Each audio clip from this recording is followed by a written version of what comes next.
ಶುದ್ಧಂ ಪ್ರಮಾಣಂ ಸಮಿ ಭೂಯಾತ್ ತತ್ವವಿನಿರ್ಣಯಾಯ ಭಗವಾನಾನಂದತೀರ್ಥೋ ಮುನಿಃ ವಾಣಿತೆ ಕರವಾಣ್ಯಂಬ ಚರಣೌ ಹೃದಿ ಸರ್ವದಾ ಮದ್ವಾಕ್ಯ ಸರಣಿರ್ಭೂಯಾತ್ ಶ್ರೀಮದಾಚಾರ್ಯ ಭಾವಗ ನಮೋಸ್ತು ತಾತ್ವಿಕಾ ದೇವಾಃ ವಿಷ್ಣುಭಕ್ತಿಪರಾಯಣಾಃ ಧರ್ಮಮಾರ್ಗೇ ಪ್ರೇರಯಂತು ಭವಂತಃ ಸರ್ವ ಏವ ಹಿ ಯಸ್ಯ ವಾಕ್ ಕಾಮಧೇನುರ್ನಃ ಕಾಮಿತಾರ್ಥಾನ್ ಪ್ರಯಚ್ಛತಿ ಸೇವೇತಂ ಜಯ ಯೋಗೀಂದ್ರಂ ಕಾಮಬಾಣಚ್ಛಿದಂ ಸದಾ ಅಸ್ಮದ್ಗುರುಸಮಾರಂಭಾಂ ಟೀಕಾಕೃತ್ಪಾದಮಧ್ಯಗಾಂ ಶ್ರೀಮದಾಚಾರ್ಯಪರ್ಯಂತಾಂ ವಂದೇ ಗುರುಪರಂಪರಾಂ ಪೃಥ್ವೀಮಂಡಲಮಧ್ಯಸ್ಥಾಃ ಪೂರ್ಣಬೋಧಮತಾನುಗಾಃ ವೈಷ್ಣವಾ ವಿಷ್ಣುಹೃದಯಾಃ ತಾನ್ ನಮಸ್ಸೇ ಗುರೂನ್ ಮಮ ಆಪಾದಮೌಲಿಪರ್ಯಂತಂ ಗುರುಣಾಮಾಕೃತಿಂ ಸ್ಮರೇತ್ ತೇನ ವಿಘ್ನಾಃ ಪ್ರಣಶ್ಯಂತಿ ಸಿದ್ಧ್ಯಂತಿ ಚ ಮನೋರಥಾಃ ತಮೋನುದಾನಂದಮವಾಪಲೋಕಸ್ತತ್ವಪ್ರದೀಪಾಕೃತಿಗೋ ಗಣೇನ ಯದಸ್ಯ ಶೀತಂ ಶುಭುವಾ ಗುರುಂಸ್ತಾನ್ ತ್ರಿವಿಕ್ರಮಾರ್ಯಾನ್ ಪ್ರಣಮಾಮಿ ವರ್ಯಾನ್ ನಿರ್ಮತ್ನನ್ನತ್ಯಯತ್ನಂ ವಿಜರವರಜರಾ ಸಂಧಿಕಾಯಾಸ್ತಿ ಸಂಧೀನ್ ಯುದ್ಧೇ ತ್ವಂ ಸ್ವಧ್ವರೇವ ಪಶುಮಿವ ದಮಯನ್ ವಿಷ್ಣುಪಕ್ಷದ್ವಿಡೀಶಂ ಯಾವತ್ ಪ್ರತ್ಯಕ್ಷಭೂತಂ ನಿಖಿಲಮಖಭುಜಂ ತರ್ಪಯಾಮಾಸಿಥಾಸೌ ತಾವತ್ಯಾಯೋಜಿತೃಪ್ತ್ಯಾ ಕಿಮು ವದ ಭಗವನ್ ರಾಜಸೂಯಾಶ್ವಮೇಧೇ. ಸ್ವಸ್ತಿಯಸ್ತು. ವೇದದ ಮಾತಿನಂತೆ ಪಂಡಿತಾಚಾರ್ಯರು ವಾಯುದೇವರ ಎರಡನೇ ಅವತಾರದ ವಿಷಯವನ್ನು ಎತ್ತಿಕೊಳ್ಳುತ್ತಾರೆ. ಪೃಕ್ಷೋ ವಪುಃ ಪಿತುಮಾನ್ ನಿತ್ಯ ಆಶಯೇ ದ್ವಿತೀಯಂ ಅಂತ ಹೇಳುವಾಗ ಎರಡನೇ ವಾಯುದೇವರ ರೂಪ ಅದು ಭೀಮಸೇನನಾಗಿ ಅವತಾರ ಮಾಡಿರುವಂತಹದ್ದು. ಭೀಮ ಹೆಸರನ್ನು ಕೇಳುವಾಗಲೇ ಆನಂದವಾಗುವಂತಹದ್ದು. ಹನುಮ, ಭೀಮ, ಮಧ್ವ ಈ ನಾಮಗಳ ಸ್ಮರಣೆಯೇ ನಮ್ಮೆಲ್ಲರಿಗೂ ಕೂಡ ಮೈಯಲ್ಲಿ ರೋಮಾಂಚನವನ್ನು ಉಂಟು ಮಾಡ್ತದೆ, ಹರ್ಷವನ್ನು ಉಂಟು ಮಾಡ್ತಾ ಇದೆ, ಸುಖವನ್ನು ಉಂಟು ಮಾಡ್ತಾ ಇದೆ. ಅಂತಹ ದಿವ್ಯವಾದ ನಾಮ ವಾಯುದೇವರ ನಾಮಗಳು, 3 ರೂಪಗಳು. ಅದರಲ್ಲಿ ಎರಡನೇ ರೂಪ ಭೀಮಾವತಾರ. ಒಂದು ವಿಷಯವನ್ನು ತಿಳಿಸಿ ಎರಡನೇ ಘಟನೆಯನ್ನು, ಎರಡನೇ ವಿಷಯವನ್ನು ನಿರೂಪಣೆ ಮಾಡುತ್ತಾರೆ. ಜರಾಸಂಧನ ಸಂಹಾರ. ಈ ಜರಾಸಂಧನ ಸಂಹಾರವನ್ನು ಹೇಳುವಾಗ ಪಂಡಿತಾಚಾರ್ಯರಿಗೆ ಪರಮಾತ್ಮನ ಬಗ್ಗೆ ಪ್ರಾರ್ಥನೆ ಮಾಡುವುದರ ಜೊತೆಗೆ ಒಂದು ಪ್ರಶ್ನೆಯನ್ನು ಮಾಡುವ ಒಂದು ಆಸಕ್ತಿ ಬಂತು. ಏನು ಪ್ರಶ್ನೆ ಮಾಡಿದರು? ಕಿಮು ವದ ಭಗವನ್, ಪರಮಾತ್ಮ ಹೇಳು, ಕಿಮು ವದ ಭಗವನ್, ಹೇಳು, ನನಗೆ ಹೇಳು, ನಾನು ಕೇಳಬೇಕು ಅಂತ ಇಟ್ಕೊಂಡಿದ್ದೀನಿ, ಅದನ್ನು ನನಗೆ ಹೇಳು. ನೀನು ಏನು ಕೇಳಬೇಕು ಅಂತ ಇಟ್ಕೊಂಡಿದ್ದೀಯಾ, ನಿನಗೇನು ಬೇಕಾಗಿದೆ ಅದನ್ನು ಹೇಳು ಅಂತಂದರೆ, ಜರಾಸಂಧನ ಸಂಹಾರ ನಿನಗೆ ಹೆಚ್ಚು ಪ್ರಿಯವಾಯಿತೋ, ಧರ್ಮರಾಜ ಮಾಡಿದ ಯಾಗ ಹೆಚ್ಚು ಪ್ರಿಯವಾಯಿತೋ ಹೇಳು ಅಂತ ಪ್ರಶ್ನೆಯನ್ನು ಕೇಳುತ್ತಾರೆ. ಇಬ್ಬರು ನಿನ್ನ ಭಕ್ತರು, ಭೀಮಸೇನನೂ ನಿನ್ನ ಭಕ್ತ, ಧರ್ಮರಾಜನೂ ನಿನ್ನ ಭಕ್ತ. ಇವರಿಬ್ಬರು ಮಾಡಿರುವಂತಹ ಪ್ರೀತಿಯ ಸೇವೆಯಲ್ಲಿ ಯಾವುದು ನಿನಗೆ ತಿಳಿಸಿದೆ ಅದನ್ನು ಹೇಳು, ಯಾವುದು ನಿನಗೆ ಹಿಡಿಸಿದೆ ಅದನ್ನು ನನಗೆ ತಿಳಿಸು ಅಂತ ಕೇಳುತ್ತಾರೆ. ಭೀಮಸೇನ ಮಾಡಿದ್ದೇನು? ಜರಾಸಂಧನ ಸಂಹಾರವನ್ನು ಮಾಡಿದರು. ಆ ಸಂಹಾರವನ್ನು ಮಾಡುವ ಕಥೆಯನ್ನು ಮೊದಲು ನಿರೂಪಣೆ ಮಾಡ್ತಾರೆ. ಇದು ನಿನಗೆ ಹೆಚ್ಚು ಪ್ರಿಯವಾಯಿತೋ? ಧರ್ಮರಾಜ ಅಗ್ನಿಯನ್ನು ಸ್ಥಾಪಿಸಿ ಅದರಲ್ಲಿ ತುಪ್ಪವನ್ನು ಹಾಕಿ, ಎಳ್ಳನ್ನು ಹಾಕಿ, ಆಹುತಿಗಳನ್ನು ಹಾಕಿ ನಿನ್ನನ್ನು ಮೆಚ್ಚಿಸಿದನಲ್ಲ, ಅದು ನಿನಗೆ ಪ್ರಿಯವಾಯಿತು? ಉತ್ತರ ಅಲ್ಲೇ ಇದೆ, ಯಾವುದು ಪ್ರಿಯವಾಯಿತು ಅನ್ನೋದು. ಅದನ್ನು ಹೇಳ್ತಾರೆ. ನಿರ್ಮತ್ನನ್ ಅತ್ಯಯತ್ನಂ ವಿಜರವರ ಜರಾಸಂಧಿಕಾಯ ಅಸ್ಥಿ ಸಂಧೀನ್. ಬಿಡಿಸಿ ಹೇಳಿದ್ರೆ ಅಲ್ಲೇ ಶಬ್ದ ಇದೆ, ಯಾವುದು ಅವಸರ ಇಲ್ಲ. ಆ ಶ್ಲೋಕಗಳನ್ನು ಕೂಡಿಸಿ ಹೇಳ್ತೀವಾದ್ರಿಂದ ಅದು ಏನು ಬಿಡಿಸಿದ್ರು ಗೊತ್ತಾಗೋದಿಲ್ಲ.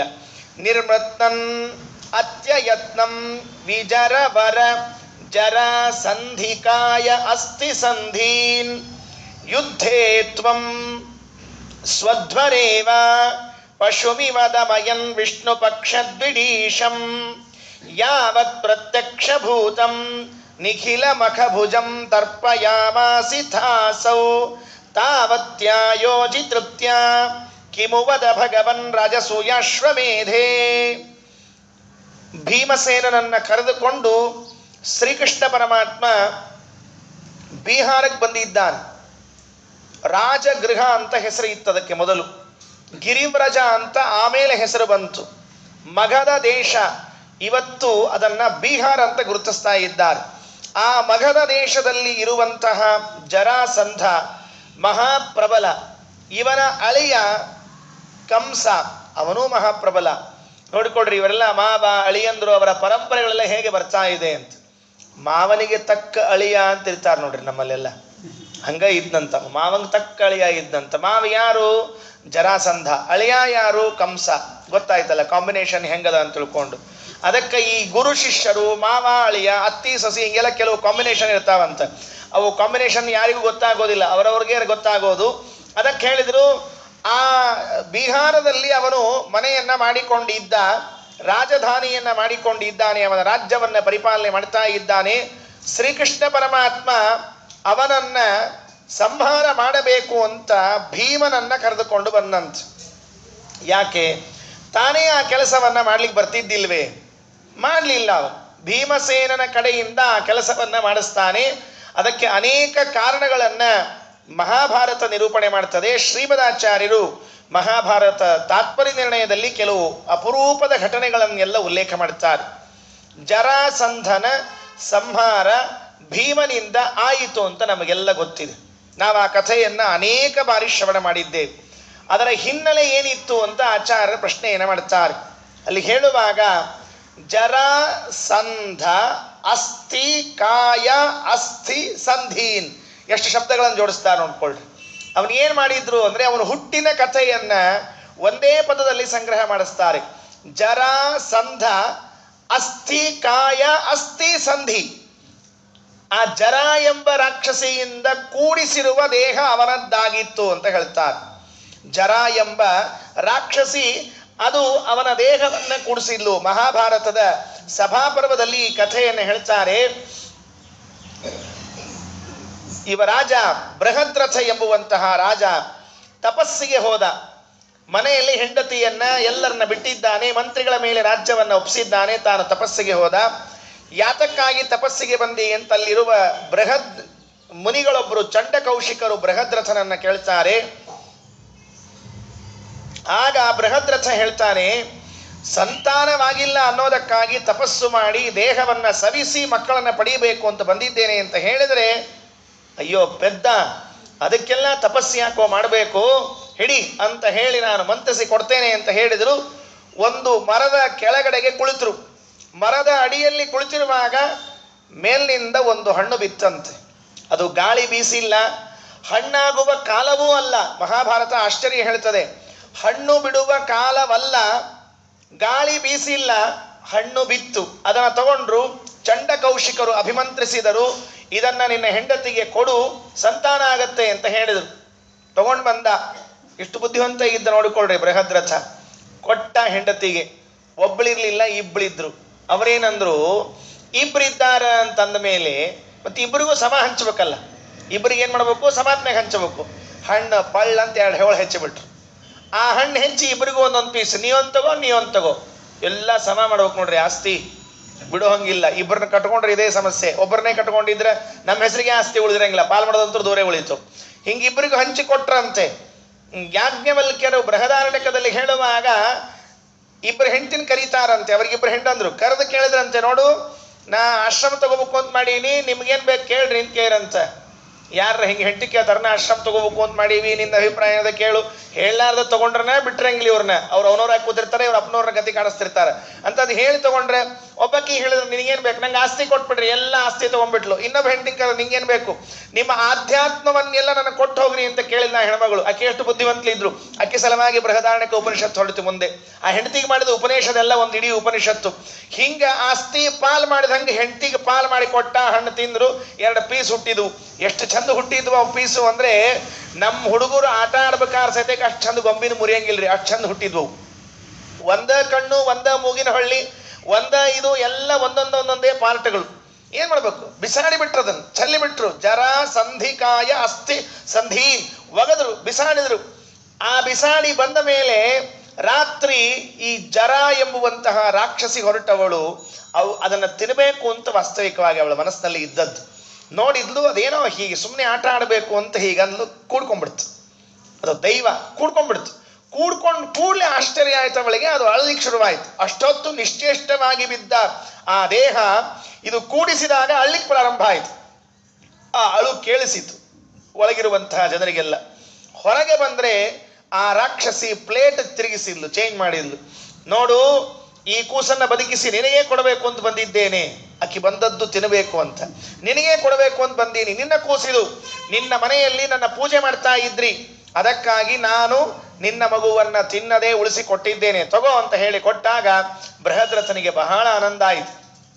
ಮಗುವನ್ನು ನೋಡ್ತಾನೆ. ನಿನಗೇನು ಹೆಸರು ಇದು, ನಿನಗೇನು ಬೇಕು ಕೇಳು ಅಂತ ಹೇಳಿದಾಗ ಜರ ಅಂತಾಳಂತೆ, ನನ್ನ ಹೆಸರಿಡಬೇಕು ಆ ಕೂಸಿಗೆ ಅಂತ ಹೇಳಿದ್ರಂತೆ. ನೋಡ್ಕೊಳ್ರಿ, ಆಕೆ ದೊಡ್ಡ ಇದು ಮುತ್ತೈ ಸಾವಿತ್ರಿ, ಆಕೆ ಹೆಸರಿಡ್ಬೇಕು ಅದಕ್ಕೆ. ಅದು ಏನು ಇಡ್ಬೇಕು ಹೆಸರು ಅದಕ್ಕೆ? ಏನಿಡ್ತಿ ಇಡು, ನನ್ನ ಹೆಸರಿಡು. ಆಯಿತು ಅಂತ ಜರಾಸಂಧ ಅಂತ ಹೆಸರಿಟ್ರಂತೆ. ಜರಾಸಂಧ ಅಸ್ಥಿಕಾಯ ಅಸ್ಥೀನ್. ಆ ಜರಾನಾಮಕ ರಾಕ್ಷಸಿಯಿಂದ ಕೂಡಿಸಲ್ಪಟ್ಟ ಅಸ್ಥಿ ಉಳ್ಳವ ಅವ. ಆ ಚಂಡ ಕೌಶಿಕರು ಕೆಲವು ದಿವಸಗಳ ಅನಂತರದಲ್ಲಿ ಬಂದು ಜರಾಸಂಧನಿಗೆ ವರ ಕೊಟ್ರಂತೆ. 8 ವರಗಳನ್ನು ನೀಡಿದ್ದಾರೆ ಅಂತ ಸಭಾಪರ್ವ ಹೇಳ್ತಾ ಇದೆ. ದೂರ್ವಾಸರು ಬಂದಿದ್ರು, ಅವರ ವರ ಕೊಟ್ಟಿದ್ದಾರೆ. ರುದ್ರದೇವರ ವರ ಇದೆ. ರುದ್ರದೇವರ, ದೂರ್ವಾಸರ ಮತ್ತೆ ಚಂಡಕೌಶಿಕರ ಇತ್ಯಾದಿಗಳ ವರ ಇರುವಂತಹ ಆತ ಮಹಾಪ್ರಬಲನಾಗಿ ಕೂತಿದ್ದಾನೆ. ಅವನನ್ನ ಸಂಹಾರ ಮಾಡಿಸಬೇಕು ಅಂತ ಶ್ರೀಕೃಷ್ಣ ಪರಮಾತ್ಮ ಭೀಮನನ್ನ ಕರೆದುಕೊಂಡು ಬಂದ. ವಾಸ್ತವಿಕವಾಗಿ ಸಂಹಾರ ಮಾಡೋ ವಿಚಾರ ಏನು ಇದ್ದಿದ್ದಿಲ್ಲ. ಅವ್ರದ್ದೇನಿತ್ತು ಅಂದ್ರೆ, ಒಂದು ಹೊಸ ಮನೆ ಕಟ್ಸಿದ್ರು, ಮನೆ ಕಟ್ಸ್ಯಾರ, ಗೃಹ ಪ್ರವೇಶಕ್ಕೆ ಕೂತಿದ್ರು. ನಾರದ್ರು ಬಂದ್ರು, ಕೊಡ್ಬೇಕೋ ಬೇಡ ನಮ್ಮ ನಾರದ್ರು. ಅವ್ರು ಏನ್ ಮಾಡ್ತಾರೆ, ಬಂದು ಕೊಳ್ಳಿ ಯಾವಾಗಲೂ ಒಂಚೂರು ಅವ್ರಿಗೆ ಎಲ್ಲೆಲ್ಲಿ ಹೋಗಿ ಬಂದೀವಿ, ಏನೇನು ಅದನ್ನು ಹೇಳ್ಬೇಕು ಅಂತ ಒಂದು ಕುತೂಹಲ. ನಮ್ಮಲ್ಲಿ ಹೆಂಗಿರ್ತೋ ಇಲ್ಲೋ, ಯಾರ ಊರಿಗೆ ಬಂದ್ಕೊಳ್ಳಿ, ಏನಾದ್ರಪ್ಪ ಹೆಂಗದ, ಮತ್ತೆ ಡೆಲ್ಲಿ ಹೆಂಗದ, ಮುಂಬೈ ಹೆಂಗದ, ಬೆಂಗಳೂರು ಹೆಂಗದ, ಎಲ್ಲ ಧಾರವಾಡ ಹೆಂಗದ ಅಂತ ಕೇಳೋ ಹಂಗ ಅವ್ರು ಕೇಳಿದ್ರು. ಯಾವ್ಯಾವ ಲೋಕಕ್ಕೆ ಹೋಗಿದ್ರಿ, ಏನೇನಿತ್ತು ಹೇಳ್ರಿ ಅಂತ ಕೇಳಿದ್ರೆ ಒಂದೊಂದೇ ಲೋಕವನ್ನು ಹೇಳ್ತಾ ಬರುವಾಗ ಯಮಲೋಕದ ವರ್ಣನೆಯನ್ನು ಮಾಡಿ ಹೇಳ್ತಾರೆ. ಅಲ್ಲ ಅಂದಂಗ ಧರ್ಮರಾಜ, ಯಮಲೋಕದಾಗ ನಿಮ್ಮಪ್ಪ ಅಲ್ಲೇ ಕೂತಿದ್ ನೋಡಿ ಇನ್ನು ಅಂದ್ರು. ಧರ್ಮರಾಜ ಗಾಬರಿ ಆಯ್ತು. ನಮ್ಮಪ್ಪ ಯಾಕ್ರಿ ಯಮಲೋಕದಾಗ ಕೂತಾನ? ದಿವಸ ಹೆಸರಲ್ಲಿ ಶ್ರಾದ್ದ ಮಾಡ್ತೀನಲ್ರಿ ಅಂದ. ಅದಕ್ಕೆ ಅಲ್ಲೇ ಕೂತ ನಾವಿನ್ನೂ ಹೋಗೇ ಇಲ್ಲ ಅಂದ. ಎದಕ್ಕೆ ಹೋಗ್ಲಿಲ್ಲ? ಸ್ವರ್ಗಕ್ಕೆ ಹೋಗ್ಬೇಕಾಗಿತ್ತು, ಯಾಕೆ ಹೋಗಿಲ್ಲ? ಕ್ಷತ್ರಿಯನಾಗಿ ಹುಟ್ಟಿದವ ರಾಜಸೂಯವನ್ನಾಗಲಿ ಅಶ್ವಮೇಧವನ್ನಾಗಲಿ ಮಾಡದೆ ಸತ್ರೆ ಅವನಿಗೆ ಸ್ವರ್ಗ ಇಲ್ಲ. ಅದು ಪಟ್ಟಾಭಿಷಿಕ್ತನಾದರೆ. ಆಗಲಿಲ್ಲ, ಬರೀ ಏನೋ ಸಾಮಾನ್ಯ ಇದ್ದ ಹೋದ, ಅವನಿಗೇನು ಪ್ರಶ್ನೆ ಇಲ್ಲ. ನಿಮ್ಮಪ್ಪ ಮಾಡಿಲ್ಲಪ್ಪ, ನೀ ಮಾಡಬೇಕು ಅಂತ ಹೇಳಿದ ಕೂಡಲೇ ಭಾರಿ ಖುಷಿ ಧರ್ಮರಾಜನಿಗೆ. ಏನರ ಒಳ್ಳೆ ಕೆಲಸ ಮಾಡೋದು ಅಂದ್ಕೊಳ್ಳೆ ಮೊದಲು ಮುಂದೆ ಬರ್ತಿದ್ದವ. ಆತು ಅಂದ, ಎಸ್ ಅಂದ, ಸಂಕಲ್ಪ ಮಾಡಿಬಿಟ್ಟ, ರಾಜಸೂಯಾಗ ಮಾಡೋದು ಅಂದ್ಬಿಟ್ಟ. ಆಮೇಲೆ ಕೃಷ್ಣನ್ ಕಳಿಸಿದ. ಕೃಷ್ಣ, ರಾಜಸೂಯಾಗ ಮಾಡಬೇಕು ಅಂತ ಇಟ್ಕೊಂಡಿನಿ, ನಿನ್ನ ಸಂಕಲ್ಪ, ನಿನ್ನ ಅಭಿಪ್ರಾಯ ಏನು ಅಂದ. ಕೃಷ್ಣ ನೋಡಿದ, ಧರ್ಮರಾಜನ ಲಿಮಿಟ್ ಕ್ರಾಸ್ ಆಗಿ ಪುಣ್ಯ ಹೊರಗೆ ಬಂದು ನಿಂತ್ಬಿಟ್ಟಿತ್ತಾಗಲೇ. ರಾಜಸೂಯ ಯಾಗ ಮಾಡ್ತೀನಿ ಅಂದದ್ದಕ್ಕೆ ಪುಣ್ಯ ಕ್ರಾಸ್ ಆಗಿತ್ತಂತೆ. ಶ್ರೀಮದಾಚಾರ್ಯ ಅಂತಾರೆ, ಏಧಮಾನ ದ್ವಿಟ ಉಭಯಸ್ಯ ರಾಜ ಚೋಷ್ಕೂಯತೆ ವಿಷ ಇಂದ್ರೋ ಮನುಷ್ಯಾನ್. ಭಗವಂತನಿಗೆ ಒಂದು ವ್ಯವಸ್ಥೆ ಇದೆ ಅಂತ, ಅವನೊಂದು ಹೆಸರದ ಅಂತ. ಏನ್ ಹೆಸರು? ದೇವರಿಗೆ ಹೆಸರು ಏಧಮಾನ ದ್ವಿಟ. ಯಾರು ಯೋಗ್ಯತೆಯನ್ನ ಮೀರಿ ಬೆಳೀತಾರಲ್ಲ ಅವ್ರನ್ನ ಕತ್ತರಿಸೋದೇ ದೇವರ ಹೆಸರಂತ. ದೇವರ ಹೆಸರೇ ಹೆಂಗೆ ಇಟ್ಕೊಂಡ್ಬಿಟ್ಟಾನಂತ. ಏನ್ ಮಾಡಿದ ದೇವರು? ಅಲ್ಲೋ ಧರ್ಮರಾಜ, ನನ್ನ ಒಂದು ಮಾತು ಕೇಳ್ಬೇಕೋ ಬೇಡಪ್ಪ ನೀನು? ಯಾಕೆ ಮೊದಲಿಗೆ ಸಂಕಲ್ಪ ಮಾಡಿಬಿಟ್ಟೆ? ಯಾಕ? ಜರಾಸುತೇದ್ಯ ಜೀವತಿ. ಜರಾಸಂಧ ಬದುಕಿರುವಾಗ ನೀನೆಲ್ಲಿ ರಾಜಸೂಯಾಗ ಮಾಡೋದು? ಭಯ ಆಗೋತವಂಗ. ಅಂದ್ರೆ ಏನ್ ಮಾಡ್ಬೇಕು ಅನ್ಕೊಂಡಿ? ಜರಾಸಂಧ ಬದುಕಿರೋ ತನಕ ರಾಜಸೂಯ ಸಾಧ್ಯ ಇಲ್ಲ. ಹಿಂಗೇನ? ಬ್ಯಾಡ್ ಬಿಡು ಅಂದ್ಬಿಟ್ಟ. ಬೇಡ ಬಿಡು ಅನ್ನಲ್ಲ, ಮತ್ತೆ ಪುಣ್ಯ ಇಳಿತ ತೆಳಗ. ಅಷ್ಟ ಸಮ ಆತು. ಮತ್ತೆ ಭೀಮಸೇನ ಅವ್ರಿಗೆ ಎಬ್ಸಿದ, ನೀ ಹೇಳು ಒಂಚೂರು ಮುಂದಿನ ಕಥೆ ಅಂದ. ಅಣ್ಣ, ನೀ ಯಾಕೆ ಚಿಂತೆ ಮಾಡ್ತಿ? ಜರಾಸಂಧನ ಕೊಲ್ಲೋದು ಏನ್ ದೊಡ್ಡ ಕೆಲಸ? ನಾ ಕೊಲ್ತೀನಿ. ನಾ ಅವನ್ನ ಮಣಿಸಿ ರಾಜಸೂಯಕ್ಕೆ ಬೇಕಾದ ಸಾಮಾನೆಲ್ಲ ತೊಗೊಂಬರ್ತೀನಿ. ಫಸ್ಟ್ ಕ್ಲಾಸ್ ರಾಜಸೂಯಾಗ ಮಾಡೋಣ, ನೀ ಏನ್ ಚಿಂತೆ ಮಾಡ್ಲಿಕ್ಕೆ ಹೋಗ್ಬೇಡ ಅಂತ ಹೇಳಿ ಭೀಮ ಹೊರಟು ನಿಂತ. ಭೀಮ ಬರ್ತಿರುವಾಗ ಕೃಷ್ಣ ಏನ್ ಮಾಡಿದ ಅಂದ್ರೆ, ಅರ್ಜುನ ನೀನು ಬಾರೋ ಅಂದ. ನಂದೇನ್ ಕೆಲಸ? ಅರ್ಜುನ್ ತಿಳಿಲಿಲ್ಲ. ಇವನ್ ಯಾಕೆ ಕರ್ಕೊಂಡು ಹೊಂಟ್ರ? ಕೆಲವರು ಸುಮ್ಮನೆ ಕರ್ಕೊಂಡು ಹೋಗ್ತಿರ್ತಾರ್ರಿ, ಅದು ಎದಕ್ಕಂತ ಗೊತ್ತಾಗಲ್ಲ. ಅಲ್ಲಿ ಹೋದ್ಮೇಲೆ ಗೊತ್ತಾಗ್ತದೆ. ನಿಮ್ಮನ್ನ ಯಾಕೆ ಕರ್ಕೊಂಬಂದು ಬಡಸೋರು ಯಾರು ಇದ್ದಿದ್ದಿಲ್ಲ, ಅದಕ್ಕೆ ನಿಮ್ಮನ್ನ ಕರ್ಕೊಂಡ್ಬಂದಿದ್ರು. ಅಯ್ಯೋ ಹಣೆ ಬಾರಲ್ಲ, ಬಡಸ್ಲಿಕ್ಕೆ ನಾನು ಅಲ್ಲಿಂದ ಇಲ್ಲಿ ತಕ ಎತ್ಕೊಂಡು ಬಂದ್ರೆ ಎಲ್ಲರ. ಅದಕ್ಕೆ ಹೇಳಿದ್ರು, ಬಾಪ ಅರ್ಜುನ ಕರ್ಕೊಂಡು ಭೀಮನ್ ಕರ್ಕೊಂಡು ಇಲ್ಲಿ ಕೃಷ್ಣನ ಕೆಲಸ ಏನೂ ಇಲ್ಲ, ಅರ್ಜುನನ ಪಾತ್ರವೂ ಏನೂ ಇಲ್ಲ. ಭೀಮ ಒಬ್ಬನೇ ಹೋಗಿದ್ರು ಜರಾಸಂಧನನ್ನ ಕೊಂದು ಕೆಲಸ ಮಾಡಿಕೊಂಡು ಬರ್ತಿದ್ದ. ಆದರೂ ಕೃಷ್ಣ ಯಾತಕ್ಕಾಗಿ ಹೋದ ಎಂಬ ಪ್ರಶ್ನೆ ಚಿಹ್ನೆಯನ್ನು ಇಟ್ಟುಕೊಂಡು ಪಂಡಿತಾಚಾರ್ಯರು ಶ್ರೀಮದಾಚಾರ್ಯರು ಇಬ್ಬರೂ ಸೇರಿಸಿ ಆ ಕಥೆಯನ್ನು ನಿರೂಪಣೆ ಮಾಡ್ತಾರೆ. ನಿರ್ಮತ್ನನ್ನತ್ಯ ಯತ್ನಂ ವಿಜರ ವರ ಜರಾ ಸಂಧಿ ಕಾಯಾಸ್ತಿ ಸಂಧೀನ್ ಯುದ್ಧೇ ತ್ವಂ ಸ್ವಧ್ವರೇವ ಪಶುಮಿಮದಮಯನ್ ವಿಷ್ಣು ಪಕ್ಷದ್ವಿಡೀಶಂ ಯಾವತ್ ಪ್ರತ್ಯಕ್ಷಭೂತಂ ನಿಖಿಲ ಮಖಭುಜಂ ತರ್ಪಯಾಮಾಸಿ ಥಾಸೌ ತಾವತ್ಯಾಯೋಜಿ ತೃಪ್ತ್ಯಾ ಕಿಮುವದ ಭಗವನ್ ರಾಜಸೂಯಾಶ್ವಮೇಧೆ. ಕರೆದುಕೊಂಡು ಬಂದಿದ್ದಾರೆ. ಭೀಮಸೇನನನ್ನ ಮಗದ ದೇಶಕ್ಕೆ ಕರೆದುಕೊಂಡು ಬಂದ್ರೆ ಜರಾಸಂಧನದ್ದೊಂದು ಹುಚ್ಚಿತ್ತಂತ. ಊರು ಹೊರಗಡೆ ಒಂದು ದೊಡ್ಡ ಪರ್ವತ ಇತ್ತು. ಆ ಪರ್ವತವನ್ನ ಶಿವಲಿಂಗದ ಆಕಾರದಲ್ಲಿ ಕತ್ತರಿಸಿ ಇಡ್ಸಿದ್ದಂತೆ, ಕೆತ್ತಿಸಿ ಇಡ್ಸಿದ್ದಂತೆ. ಯಾಕೆ ಅಂದ್ರೆ ನಾನು ಶಿವಭಕ್ತ, ನನ್ನ ಊರಿಗೆ ಬರೋವರೆಲ್ಲ ಶಿವನಿಗೆ ತಲೆ ಬಾಗ್ಸೇ ಬರಬೇಕು, ಗುಡ್ಡದ ಬುಡಕ್ಕೆ ಹಾಲ್ಕೊಂಡು ಬರ್ಬೇಕಲ್ಲ, ಎಲ್ಲ ತಲೆ ಮುಗಿಸ್ಕೊಂಡು ಬರಬೇಕು ಅಂತ.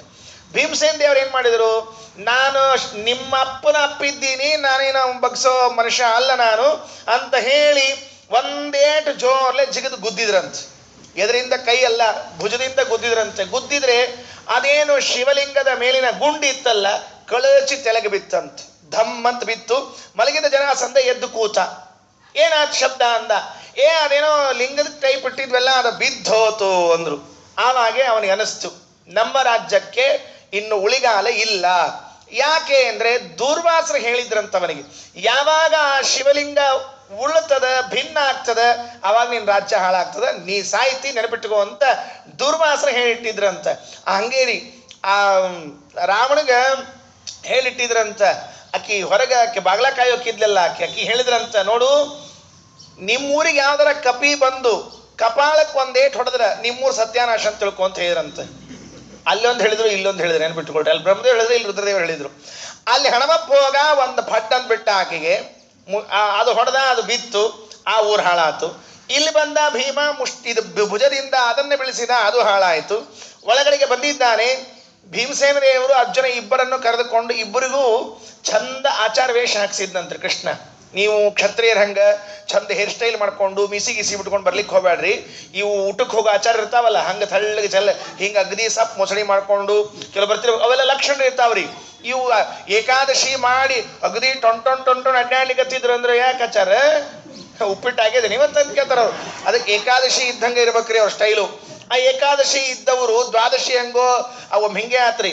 ಅಲ್ಲಿ ನಾನು ಜಮಖಂಡಿ ಒಳಗೆ ಪ್ರವಚನ ಮಾಡ್ಲಿಕ್ಕೆ ಭಾಗವತ್ ಪ್ರವಚನ, ಆವಾಗ ಪ್ರೋಷ್ಠಪದಿ ಒಳಗೆ 2ನೇ ಏಕಾದಶಿ ಬಂದಿತ್ತು. ಜೋರ್ ಹೇಳಿಕತ್ತಿದ್ದೆ, ಭಾರಿ ಶ್ರಮ ಹಾಕಿ ಉತ್ಸಾಹದಿಂದ ಹೇಳಿದ್ದೆ. ಮುಂದೊಬ್ರು ಆಚಾರ ಕೂತಿದ್ರು, ನಮ್ಮ ಪೈಕಿ ಅವ್ರು ಗಲಗಲಿ ಅವ್ರು ಕೂತಿದ್ರು. ಅವ್ರು ಮೆಲ್ಲಕ್ಕೆ ಹೇಳಿದ್ರು, ಆಚಾರ ಸೊಕಾಶ್ ಹೇಳ್ರಿ ಅಂದ್ರು. ಯಾಕಂತ ಕೇರು, ನೀವು ಉತ್ಸಾಹದಾಗ ಹೇಳಿಕತ್ತೀರಿ, ಕೂತವ್ರಿಗೆ ಏನು ಅರ್ಥ ಆಗ್ತದೆ ಗೊತ್ತೇನೋ ಅಂತ ಕೇರು. ಯಾಕೆ ಸಾಬುದಾನಿ ಕಿಚಡಿ ತಿಂದು ಬಂದಿರಿ ತಿಳ್ಕೋತಾರ, ಸೊಕಾಶ್ ಹೇಳ್ರಿ ಅಂತ ಹೇಳಿದ್ರು ಅವ್ರು. ಸ್ವಲ್ಪ ಸೊಕಾಶ್ ಹೇಳ್ರಿ, ನೀ ಯಾವ್ದಿರ್ತೀವಿ, ಈ 2 ಏಕಾದಶಿ ಮಾಡ್ರಿ ಅಂತ ಗೊತ್ತಾಗಬೇಕು, ಹಂಗೆ ಹೇಳ್ರಿ ಉಪನ್ಯಾಸ ಅಂದ್ರೆ ಅವ್ರು. ಹಂಗೆ ನೀವು ಅಗದಿ ಕ್ಷತ್ರಿಯರ್ ಹಂಗೆ ಬಂದ್ಬಿಟ್ರಿ ಅಂದ್ರೆ ಉಪಯೋಗ ಬೀಳಿಲ್ಲ. ಸ್ವಲ್ಪ ಬ್ರಾಹ್ಮಣರಂಗೆ ಬರ್ರಿ, ಮೆಲ್ಲಕ್ಕೆ ಅಗದಿ ಅಳ್ಕಾ ಪುಳ್ಕ ಆಯಿತು ಅಂತ ಹೇಳಿ ಪಾಪ ಬ್ರಾಹ್ಮಣರಂಗೆ ಬಂದ್ರು. ನಿಮ್ಮ ಕಡೆ ಭಿಕ್ಷಾ ಕೇಳಿಕ್ ಬಂದೀವಿ ಅಂತ ಹೇಳಿದ್ರು. ಏನು ಭಿಕ್ಷಾ ಅಂದ್ರು. ಅದೆಲ್ಲ ಇಲ್ಲ, ಭಿಕ್ಷಾ ಕೇಳ್ಬೇಕು. ಆಯ್ತಪ್ಪ ನೀವು ಸ್ವಲ್ಪ ವೇಟ್ ಮಾಡ್ರಿ ಅಂತ ಹೇಳಿ ವೇಟ್ ಮಾಡಿಸಿದ. ಅವರು ಬಂದಾಗ ಜನಾಸಂಧ ಬಂದಾಗ ಕೇಳ್ತಾನೆ, ಏನು ಭಿಕ್ಷೆ ಬೇಕು ಅಂದ. ಯುದ್ಧ ಭಿಕ್ಷಾ ಬೇಕು ಅಂದ್ರು. ಅಲ್ರಿ ಬ್ರಾಹ್ಮಣರ ಜೊತೆಗೆ ಏನು ಯುದ್ಧ, ಬ್ರಾಹ್ಮಣರ ಜೊತೆಗೆ ಏನು ಯುದ್ಧ ಅಲ್ಲಲ್ಲ, ಯಾಕ? ಅವಾಗ ಕೃಷ್ಣ ಹೇಳಿದಂತೆ, ಸ್ವಲ್ಪ ಸರಿಜ್ಞಾನ ನಮ್ಮನ್ನು ನೋಡು, ನಾವು ಬ್ರಾಹ್ಮಣರು ಹೌದೇನೋ ಅಂತ ನೀನು ನೋಡು, ನಮ್ಮನ್ನು ಎಲ್ಲಾದ್ರೂ ನೋಡಿದ ನೆನಪು ಬರ್ತಾ ಅಂತ ಕೇಳು ಅಂತ ಹೇಳಿದಾಗ ನೋಡ್ತಾರೆ, ಸ್ಮರಣೆಗೆ ಬರ್ತದೆ ಜರಾಸಂಧನಿಗೆ. ಓಹೋ, ನೀನು ಕೃಷ್ಣ ಅಲ್ವಾ, ನೀನು ಭೀಮ ಅಲ್ವಾ, ನೀನು ಅರ್ಜುನ ಅಲ್ವಾ, ನೀನು ಎಲ್ಲೋ ನೋಡಿದ್ದ ನೆನಪಿಗೆ ಬರ್ತಾ ಇದೆ ಅಂತ ಹೇಳಿ ಆಗ ಯುದ್ಧದ ಪ್ರಾರಂಭವನ್ನು ಮಾಡ್ತಾರೆ. ಯುದ್ಧೇ ತ್ವಂ ಸ್ವಧ್ವರೇವ. ಆ ಯುದ್ಧ ಕಾರ್ತೀಕ ಮಾಸದ ಕೃಷ್ಣ ಪಕ್ಷದ ಪ್ರತಿಪದಾ ದಿವಸ ಪ್ರಾರಂಭ ಆಯಿತಂತೆ. ತುಳಸಿ ಮದುವೆ ಮುಗಿದು 4 ದಿವಸ ಆಗಿತ್ತು, ಎಲ್ಲ ಕಾಲ ಚಂದಿತ್ತು. ಆವಾಗ ಯುದ್ಧ ಪ್ರಾರಂಭ ಆಯಿತು. ಅಮಾವಾಸ್ಯವರೆಗೆ 15 ದಿವಸಗಳ ಕಾಲ ಯುದ್ಧ ನಡೀತಂತೆ. 15 ದಿವಸವೂ ಯುದ್ಧವನ್ನೇ ಮಾಡ್ಯಾರ, ಬೇರೆ ಏನೂ ಮಾಡಿಲ್ಲ. ನೆನಪಿಟ್ಟುಕೊಳ್ರಿ, ಮಧ್ಯ ಮಧ್ಯಕ್ಕೆ ಟೀ ಬ್ರೇಕು, ಉಪ್ಪಿಟ್ಟು ಬ್ರೇಕು, ಅವಲಕ್ಕಿ ಬ್ರೇಕು, ಬಿಸ್ಕಿಟ್ ಬ್ರೇಕು, ಹಿಂಗ್ಯಾವ ಬ್ರೇಕ್ ಇದ್ದಿದ್ದಿಲ್ಲ. 15 ದಿವಸವೂ ಯುದ್ಧವೇ ಯುದ್ಧವೇ ಯುದ್ಧವೇ. ಯುದ್ಧ ಮಾಡಲಿಕ್ಕೆ ಹೋಗುವಾಗ ಜರಾಸಂಧ ತನ್ನ ಮಗನಿಗೆ ಪಟ್ಟವನ್ನ ಕಟ್ಟಿದ್ದಂತೆ. ಸಹದೇವ ಅಂತ ಅವರ ಹೆಸರು. ಜರಾಸಂಧನ ಮಗನಿಗೆ ಸಹದೇವ ಅಂತ ಅವನನ್ನು ಕರೆದು ಪಟ್ಟಾಭಿಷೇಕ ಮಾಡಿ ನೀನೇ ಮುಂದಿನ ರಾಜ್ಯ ಅಂತ ಹೇಳಿದ. ಅವ ಕೇಳಿದ, ಅಪ್ಪ ಯಾಕ ಅಂದ. 15 ದಿವಸ ಆದ್ಮೇಲೆ ಬಂದ್ರೆ ನನಗೆ ಕೊಡು, ಬರದೇ ಇದ್ರೆ ನೀನೇ ಇರು ಅಂದ. ಅದು ಅಂತ ಹೇಳಿದ್ರೆ ಇನ್ನೇನು ಮಾಡ್ಬೇಕಾಗ್ಯದ ಮತ್ತೆ. ಅದಕ್ಕೆ ಸರಿಪ ಅಂತ ಯುದ್ಧಕ್ಕೆ ಹೋದ. 15 ದಿವಸಗಳ ಕಾಲ ಯುದ್ಧವನ್ನ ಮಾಡ್ತಾ ಇದ್ದಾರೆ. ಎಂತಹ ಅಮೋಘವಾದ ಯುದ್ಧ ಅದು. ಅದನ್ನು ನೋಡುವುದಕ್ಕಾಗಿ ಊರಿನ ಜನ ಎಲ್ಲ ಸೇರಿದ್ರಂತೆ. ನಮ್ಮಲ್ಲಿ ಯಾರಾದ್ರೂ ಜಗಳಾಡ್ತಾ ಇದ್ರೆ ನೋಡ್ತಿರ್ತಾರಲ್ಲ ಸುತ್ತಲೂ ನಿಂತ್ಕೊಂಡು, ಏನು ಆನಂದ ಇರ್ತದ್ರಿ ಅವರಿಗೆ. ಅವ್ರು ಹಾಕೋ ಅವ್ನಿಗೆ ಇನ್ನೊಂದೆರಡು ಹಾಕೋ ಅಂತ ಇವ್ ಹೇಳ್ತಾರೆ. ಅವ್ನ ಕಡೆಯಿಂದ ನೀವು ಹೇಳ್ತಾ ಹಾಕೋ ಅವ್ಗೊಂದೆರಡು ಹಾಕೋದು. ಇವ್ರಿಬ್ಬರಿಗೂ ಸಂಬಂಧ ಇಲ್ಲ. ಇವೇನು ಹಾಕೋ ಅವ್ನಿಗೇನೂ ಸಂಬಂಧ ಇರಂಗಿಲ್ಲ. ಸುಮ್ಮನೆ ಹೊಡೆಸ್ತಿರ್ತಾರ. ಇವ್ ಹಾಕೋ ಅಂತ ತಿಳ್ಕೊಂಡು ಹೇಳಿ.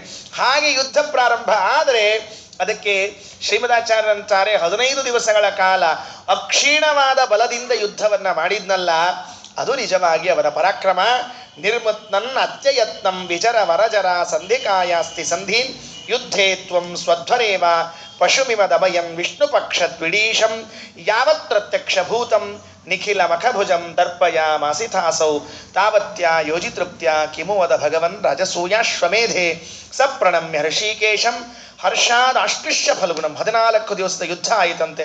ಶ್ರೀಮದಾಚಾರ್ಯರಂತಾರೆ 14ನೇ ದಿವಸ ಯುದ್ಧದಲ್ಲಿ ಒಂದೇಟ್ ಬಿಟ್ರು. ಭೀಮನ ಏಟಿಗೆ ತತ್ತರಿಸಿ ಹೋಗಿ ಬಿದ್ದ. ಶಕ್ತಿಯೆಲ್ಲ ಕುಂಠಿತ ಆಗಿತ್ತು. ಮೂಲೆಯಲ್ಲಿ ಬಿದ್ದ. ಕೃಷ್ಣ ಹತ್ರ ಬಂದ.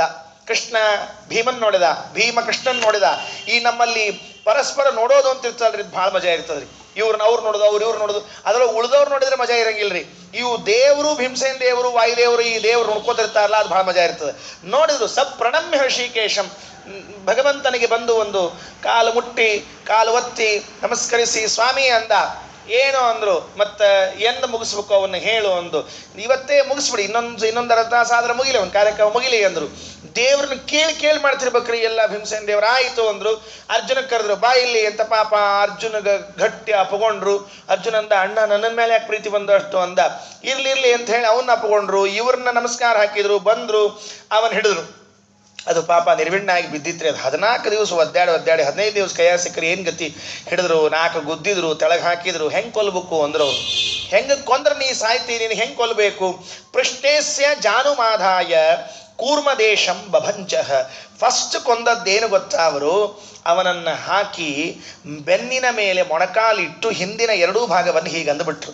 ಲಟ್ಟಂತ ಮುರಿದೋಯ್ತು ಹಿಂದಿನಿಂದ. ಪಾಪ ಯೋಗಾಸನ ಮಾಡ್ತಿದ್ರೆ ಬೇರೆ ವಿಷಯ. ಯಾವ ಬಾಬಾ ರಾಮದೇವ್ ಅಲ್ಲ, ಯಾವ ಯೋಗಾಸನಗಳಲ್ಲ. ಬೆನ್ನಿನ ಮೇಲೆ ಹೀಗೆ ಮೊಣಕಾಲನ್ನು ಊರಿ ತಲೆಯ ಕುತ್ತಿಗೆಯನ್ನ ಕಾಲನ್ನು ಎತ್ತಿ ಹೀಗಂದ್ರೆ ಏನಾಗಬೇಡ ಎಲ್ಲಾದರೂ. ಅವನ ಪ್ರಾಣ ಎಷ್ಟು ವೇದನೆ ಆಗ್ಲಿಕ್ಕಿಲ್ಲ. ಜರಾಸಂಧ ಅಸ್ಥಿ ಕಾಯ ಅಸ್ಥೀನ್ ಆ ಪುಡಿ ಮಾಡಿ ಹಾಕ್ಬಿಟ್ರು. ಬಿದ್ದೋಯ್ತು ಪಾಪ. ಆಮೇಲೆ ಕೃಷ್ಣನ ಕಡೆ ನೋಡಿದರಂತೆ. ಮುಂದೆ ಒಂದು ಮಹಾಭಾರತದೊಳಗೆ ಇಂಥ ಕಥೆ ಅದ, ಇನ್ನೊಂದು ಮಹಾಭಾರತ ಇಲ್ಲ, ಪ್ರಕ್ಷಿಪ್ತವಾದ ಭಾಗ ಅದು. ಕೃಷ್ಣಗೆ ಕೇಳಿದ್ರಂತ ಭೀಮಸೇನ ದೇವ್ರು, ನಾ ಹೆಂಗೆ ಮಾಡಲಿ, ನಂಗೆ ಏನು ಗೊತ್ತಾಗವಲ್ತು ಅಂತ ಹೇಳಿದಂತ. ಒಂದು ಕಡ್ಡಿ ತಗೊಂಡಂತ ಪಾಪ ಕೃಷ್ಣ ಹಿಂಗೆ ಸೀಳಿದ್ನಂತ, ಹಿಂಗೆ ಬಿಸಾಡಿದ್ನಂತ. ಭೀಮಸೇನ ದೇವ್ರಿಗೆ ಅರ್ಥ ಆತ ಅಂತ. ಪ್ರಾಯಶಃ ಟ್ಯೂಬ್ಲೈಟ್ ಇರ್ಬೇಕು ಭೀಮಸೇನ ದೇವ್ರು. ಇದನ್ನ ನೋಡ ಎಲ್ಲರ ಅಲ್ರಿ. ಭೀಮಸೇನನ ಬಗ್ಗೆ ಮಹಾಭಾರತ ಇಷ್ಟೆಲ್ಲ ಹೇಳುವಾಗ ಯಾವುದೋ ಒಂದು ಕಥೆಯನ್ನು ಹಿಂಗೆ ತೋರಿಸಿ ಭೀಮಸೇನನ ತಾಕತ್ತಿಗೆ ಅಪಮಾನ ಮಾಡುವ ಪ್ರಸಂಗ ಈ ಪಾಠವೇ ಇಲ್ಲ. ಶ್ರೀಮದಾಚಾರ್ಯ ಈ ಪಾಠವನ್ನೇ ಹಿಡಿದಿಲ್ಲ. ಮೂಲದಲ್ಲಿ ಇಲ್ಲದೇ ಇದ್ದ ಕಥೆಯನ್ನ ಜೋಡಿಸಿ, ಅದೇನಾಗ್ಯದ, ಈ ಕೀರ್ತನಕಾರರಿಗೆ ಒಂಚೂರು ಕಥೆ ಬೆಳೆಸ್ಬೇಕಾಗ್ತಿರ್ತದ್ರಿ. ನಮ್ಮಲ್ಲಿ ಕೀರ್ತನಕಾರದ ಒಂದು ಇದು ಇರ್ತದೆ. ಆ ಕಥೆ ಬೆಳೆಸ್ಬೇಕು ಅಂದ್ರೆ ಏನಾರ ಒಂದು ಮಾಡ್ಬೇಕು. ಒಂದ ಹಾಡು ಹಾಡಬೇಕು, ಇಲ್ಲ ಜೋಕ್ ಹೇಳಬೇಕು, ಇಲ್ಲ ಇಂಥ ಉಪಕಥೆ ಹೇಳ್ಬೇಕು, ಯಾವ್ದಾರ ಒಂದು ಮಾಡ್ಬೇಕಲ್ಲ. ಅದಕ್ಕೆ ಇಂಥವೆಲ್ಲ ಸೇರಿಸಿರ್ತಾರ. ಇಲ್ಲ ಯಾರೋ ಒಬ್ರು ಕೈವಾರ ಮಾಡಿ ಒಂಚೂರು ಚಂದ ಬರೆದು ಹಾಕ್ಬಿಟ್ಟಿರ್ತಾರೆ. ಅದೆಲ್ಲ ಏನು ಮಾಡಲಿಲ್ಲ. ಮೊದಲು ಹಾಗೆ ಮಾಡಿದ್ರು. ಮುಂದೆ ಏನಾಯಿತು? ಆಚಾರ್ಯರಂತಾರೆ, ಮೃತಿಕಾಲೆ ಪುನರ್ದೇಹಂ ವಿದಧಾರ ಯಥಾಪುರ. ಹಿಂದೆ ಹೇಗೆ ಹುಟ್ಟಿದ್ನಲ್ಲ ಹಾಗೆಯೇ ಸೀಳಿದ್ನಂತೆ. ಸೀಳಿ ಮರ್ಮಣ್ಯೇವ ಮಹಂತವ್ಯ ಮಯಾಹಮಿತಿ ಮಾರುತಿ ಸ್ವಪೌರುಷ ಪ್ರಕಾಶಾಯ ಬಭಂಜೈನಂ ನಮರ್ಮಣಿ. ಮತ್ತೆ ಎಲ್ಲಿ ಸಾಧಾರಣವಾಗಿ ಜೀವ ಹೋಗುವ ಸ್ಥಳಗಳಿವೆಯಲ್ಲ, ಕುತ್ತಿಗೆಯನ್ನು ಹೆಚ್ಚಿಗಿದ್ರೆ, ಎದಿಗೆ ಹೊಡೆದ್ರೆ, ಅಥವಾ ಇನ್ಯಾವುದೋ ಮರ್ಮಸ್ಥಳಗಳಲ್ಲಿ ಹೊಡೆದ್ರೆ ಸಾವು ಬರ್ತದಲ್ಲ, ಅಲ್ಲಿ ಹೊಡಿಲಿಲ್ಲ. ಯಾಕೆ ಅಲ್ಲಿ ಹೊಡಿಲಿಲ್ಲ? ಅಲ್ಲಿ ಹೊಡೆದು ಸಾಯಿಸಿದ್ರೆ ಭೀಮಸೇನೇನು ಸಾಯಿಸೋದು, ಯಾರ ಸಾಯಿಸ್ತಿದ್ರು? ಹಿಂಗನ್ನೋ ಮಾತು ಬರ್ತಿತ್ತು ನಾಳೆ. ಯಾಕಂದ್ರೆ ಕುತ್ತಿಗೆ ಹೆಚ್ಚಿಗೆ ಕೊಲ್ಲೋದು ಭೀಮಸೇನ ದೊಡ್ಡ ಕೆಲಸ ಏನು, ಯಾರು ಮಾಡಿದ್ರು ಸಾಯಿಸ್ತಿಗೆ ಬರ್ತಿತ್ತು. ಅದಕ್ಕೇನು ಮಾಡಿದ? ಮೊದಲು ಬೆನ್ನಿನ ಮೂಳೆಯನ್ನ ಮುರಿದ. ಅದನ್ನು ಮುರಿದು ಕೆಳಗೆ ಹಾಕಿ ದೇಹವನ್ನ 2 ಭಾಗವನ್ನಾಗಿ ಸೀಳಿ ಬಿಸಾಡಿದಂತೆ. ಸೀಳಿ ಬಿಸಾಡಿದರೆ ಆಶ್ಚರ್ಯ ತುಂಡು ತುಂಡಾಗಿ ಹೋಗಿಬಿತ್ತು. ಅದು ಮತ್ತೊಂದೆರಡು ಕಥೆ ಹೇಳ್ತಾರೆ. ವ್ಯತ್ಯಸ್ತ ಹಾಕಿದ್ರು, ಉಲ್ಟಾ ಸುಲ್ಟಾ ಹಾಕಿದ್ರು, ಕುಡ್ಕೋಬಾರದು ಅಂತ ತಿಳ್ಕೊಂಡು ಅವೆಲ್ಲ ಯಾವ ಕಥೆಗಳನ್ನು ಶ್ರೀಮದಾಚಾರ್ಯ ಒಪ್ಪೋದಿಲ್ಲ. ಆಚಾರ್ಯ ಹೇಳಿದ್ದು ಅವನನ್ನ ದೇಹವನ್ನ ಭಿಂಜನ ಮಾಡಿ ಹಾಕಿದ್ದಾರೆ.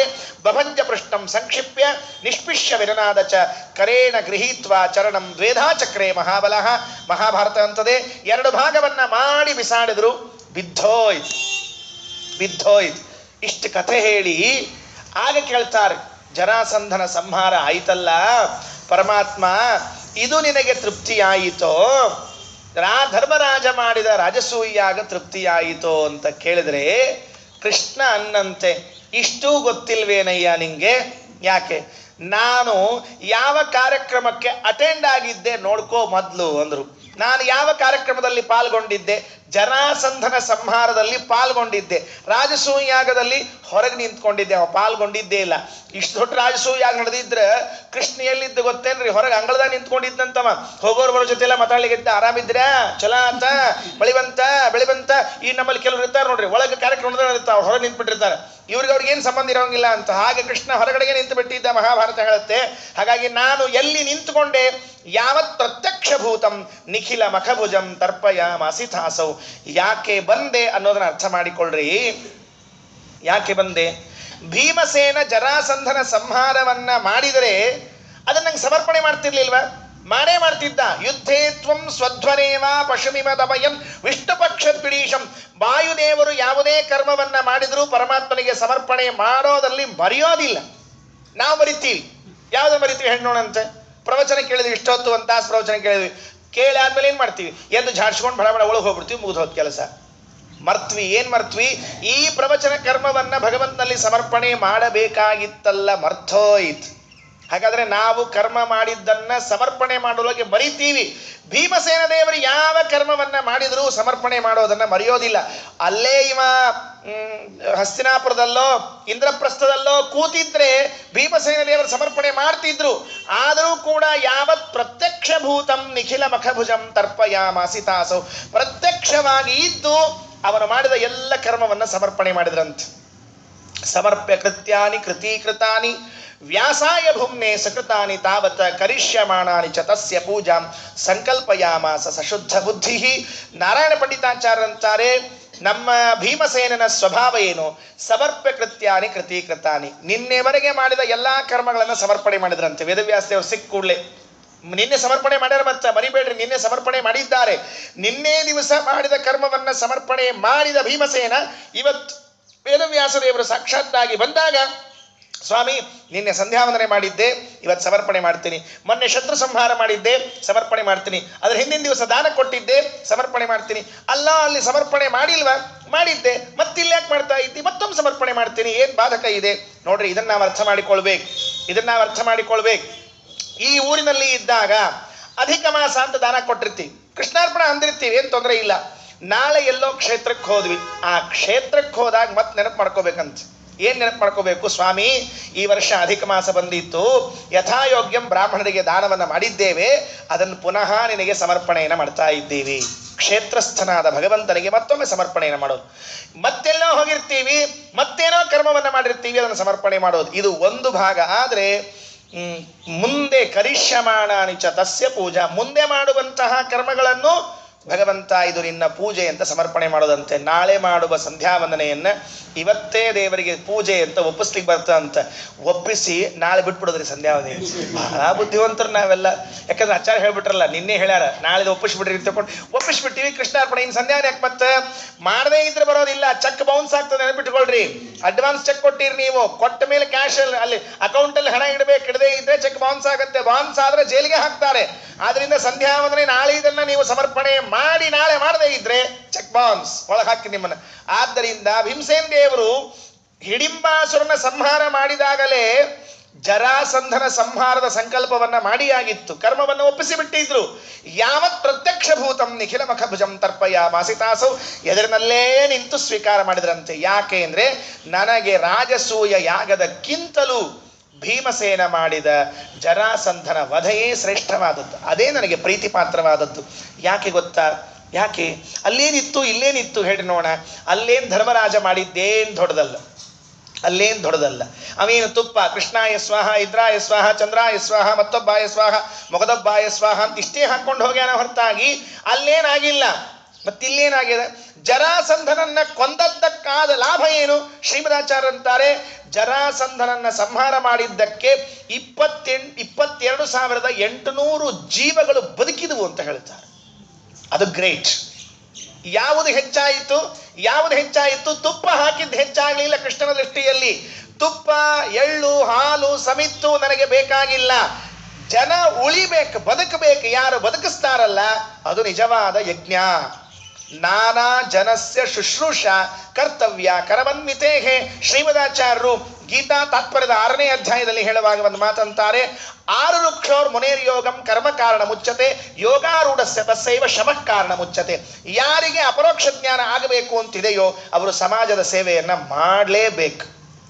ಯಾರಿಗೆ ಅಪರೋಕ್ಷ ಜ್ಞಾನ ಆಗೇ ಇದೆ ಅವರು ಇಷ್ಟು ಭಕ್ತಿ ಮಾಡಿದ್ರೆ ಸಾಕು, ಅವರೇನು ಸಮಾಜ ಸೇವೆ ಮಾಡಬೇಕು ಎಂಬ ಅಪೇಕ್ಷೆ ಇಲ್ಲ.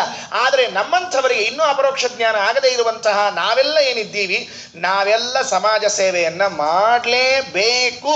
ಭೀಮಸೇನ ದೇವರು ಮಾಡಿ ತೋರಿಸಿದ್ರು. ಜರಾಸಂಧನನ ಸಂಹಾರ ಮಾಡಿದರೆ 22,800 ಜನರ ಜೀವ ಉಳಿತಂತೆ. ಅಲ್ರಿ, ಅವ್ರನ್ನ ಯಾಕೆ ಉಳಿಸಿದ್ರು? ಅದೇನು ಕಥೆ? ಅದಕ್ಕಾಗಿ ಹೇಳ್ತಾರೆ, ನರಕಾಸುರ ಜರಾಸಂಧ ಇಬ್ಬರು ಪ್ಲಾನ್ ಮಾಡ್ಕೊಂಡಿದ್ರಂತೆ. ಎಷ್ಟು ಬುದ್ಧಿವಂತರು ಗೊತ್ತಾ ಇಬ್ಬರು ಅವರು.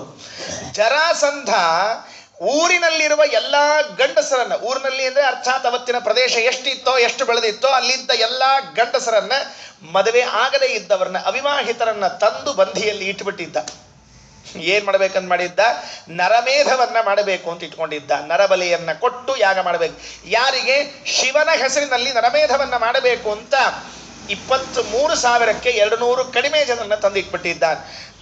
ನರಕಾಸುರ 16,100 ಜನರ ಕನ್ಯೆಯರನ್ನ ಕರ್ಕೊಂಡು ಹೋಗಿ ಇಟ್ಬಿಟ್ಟಿದ್ದ.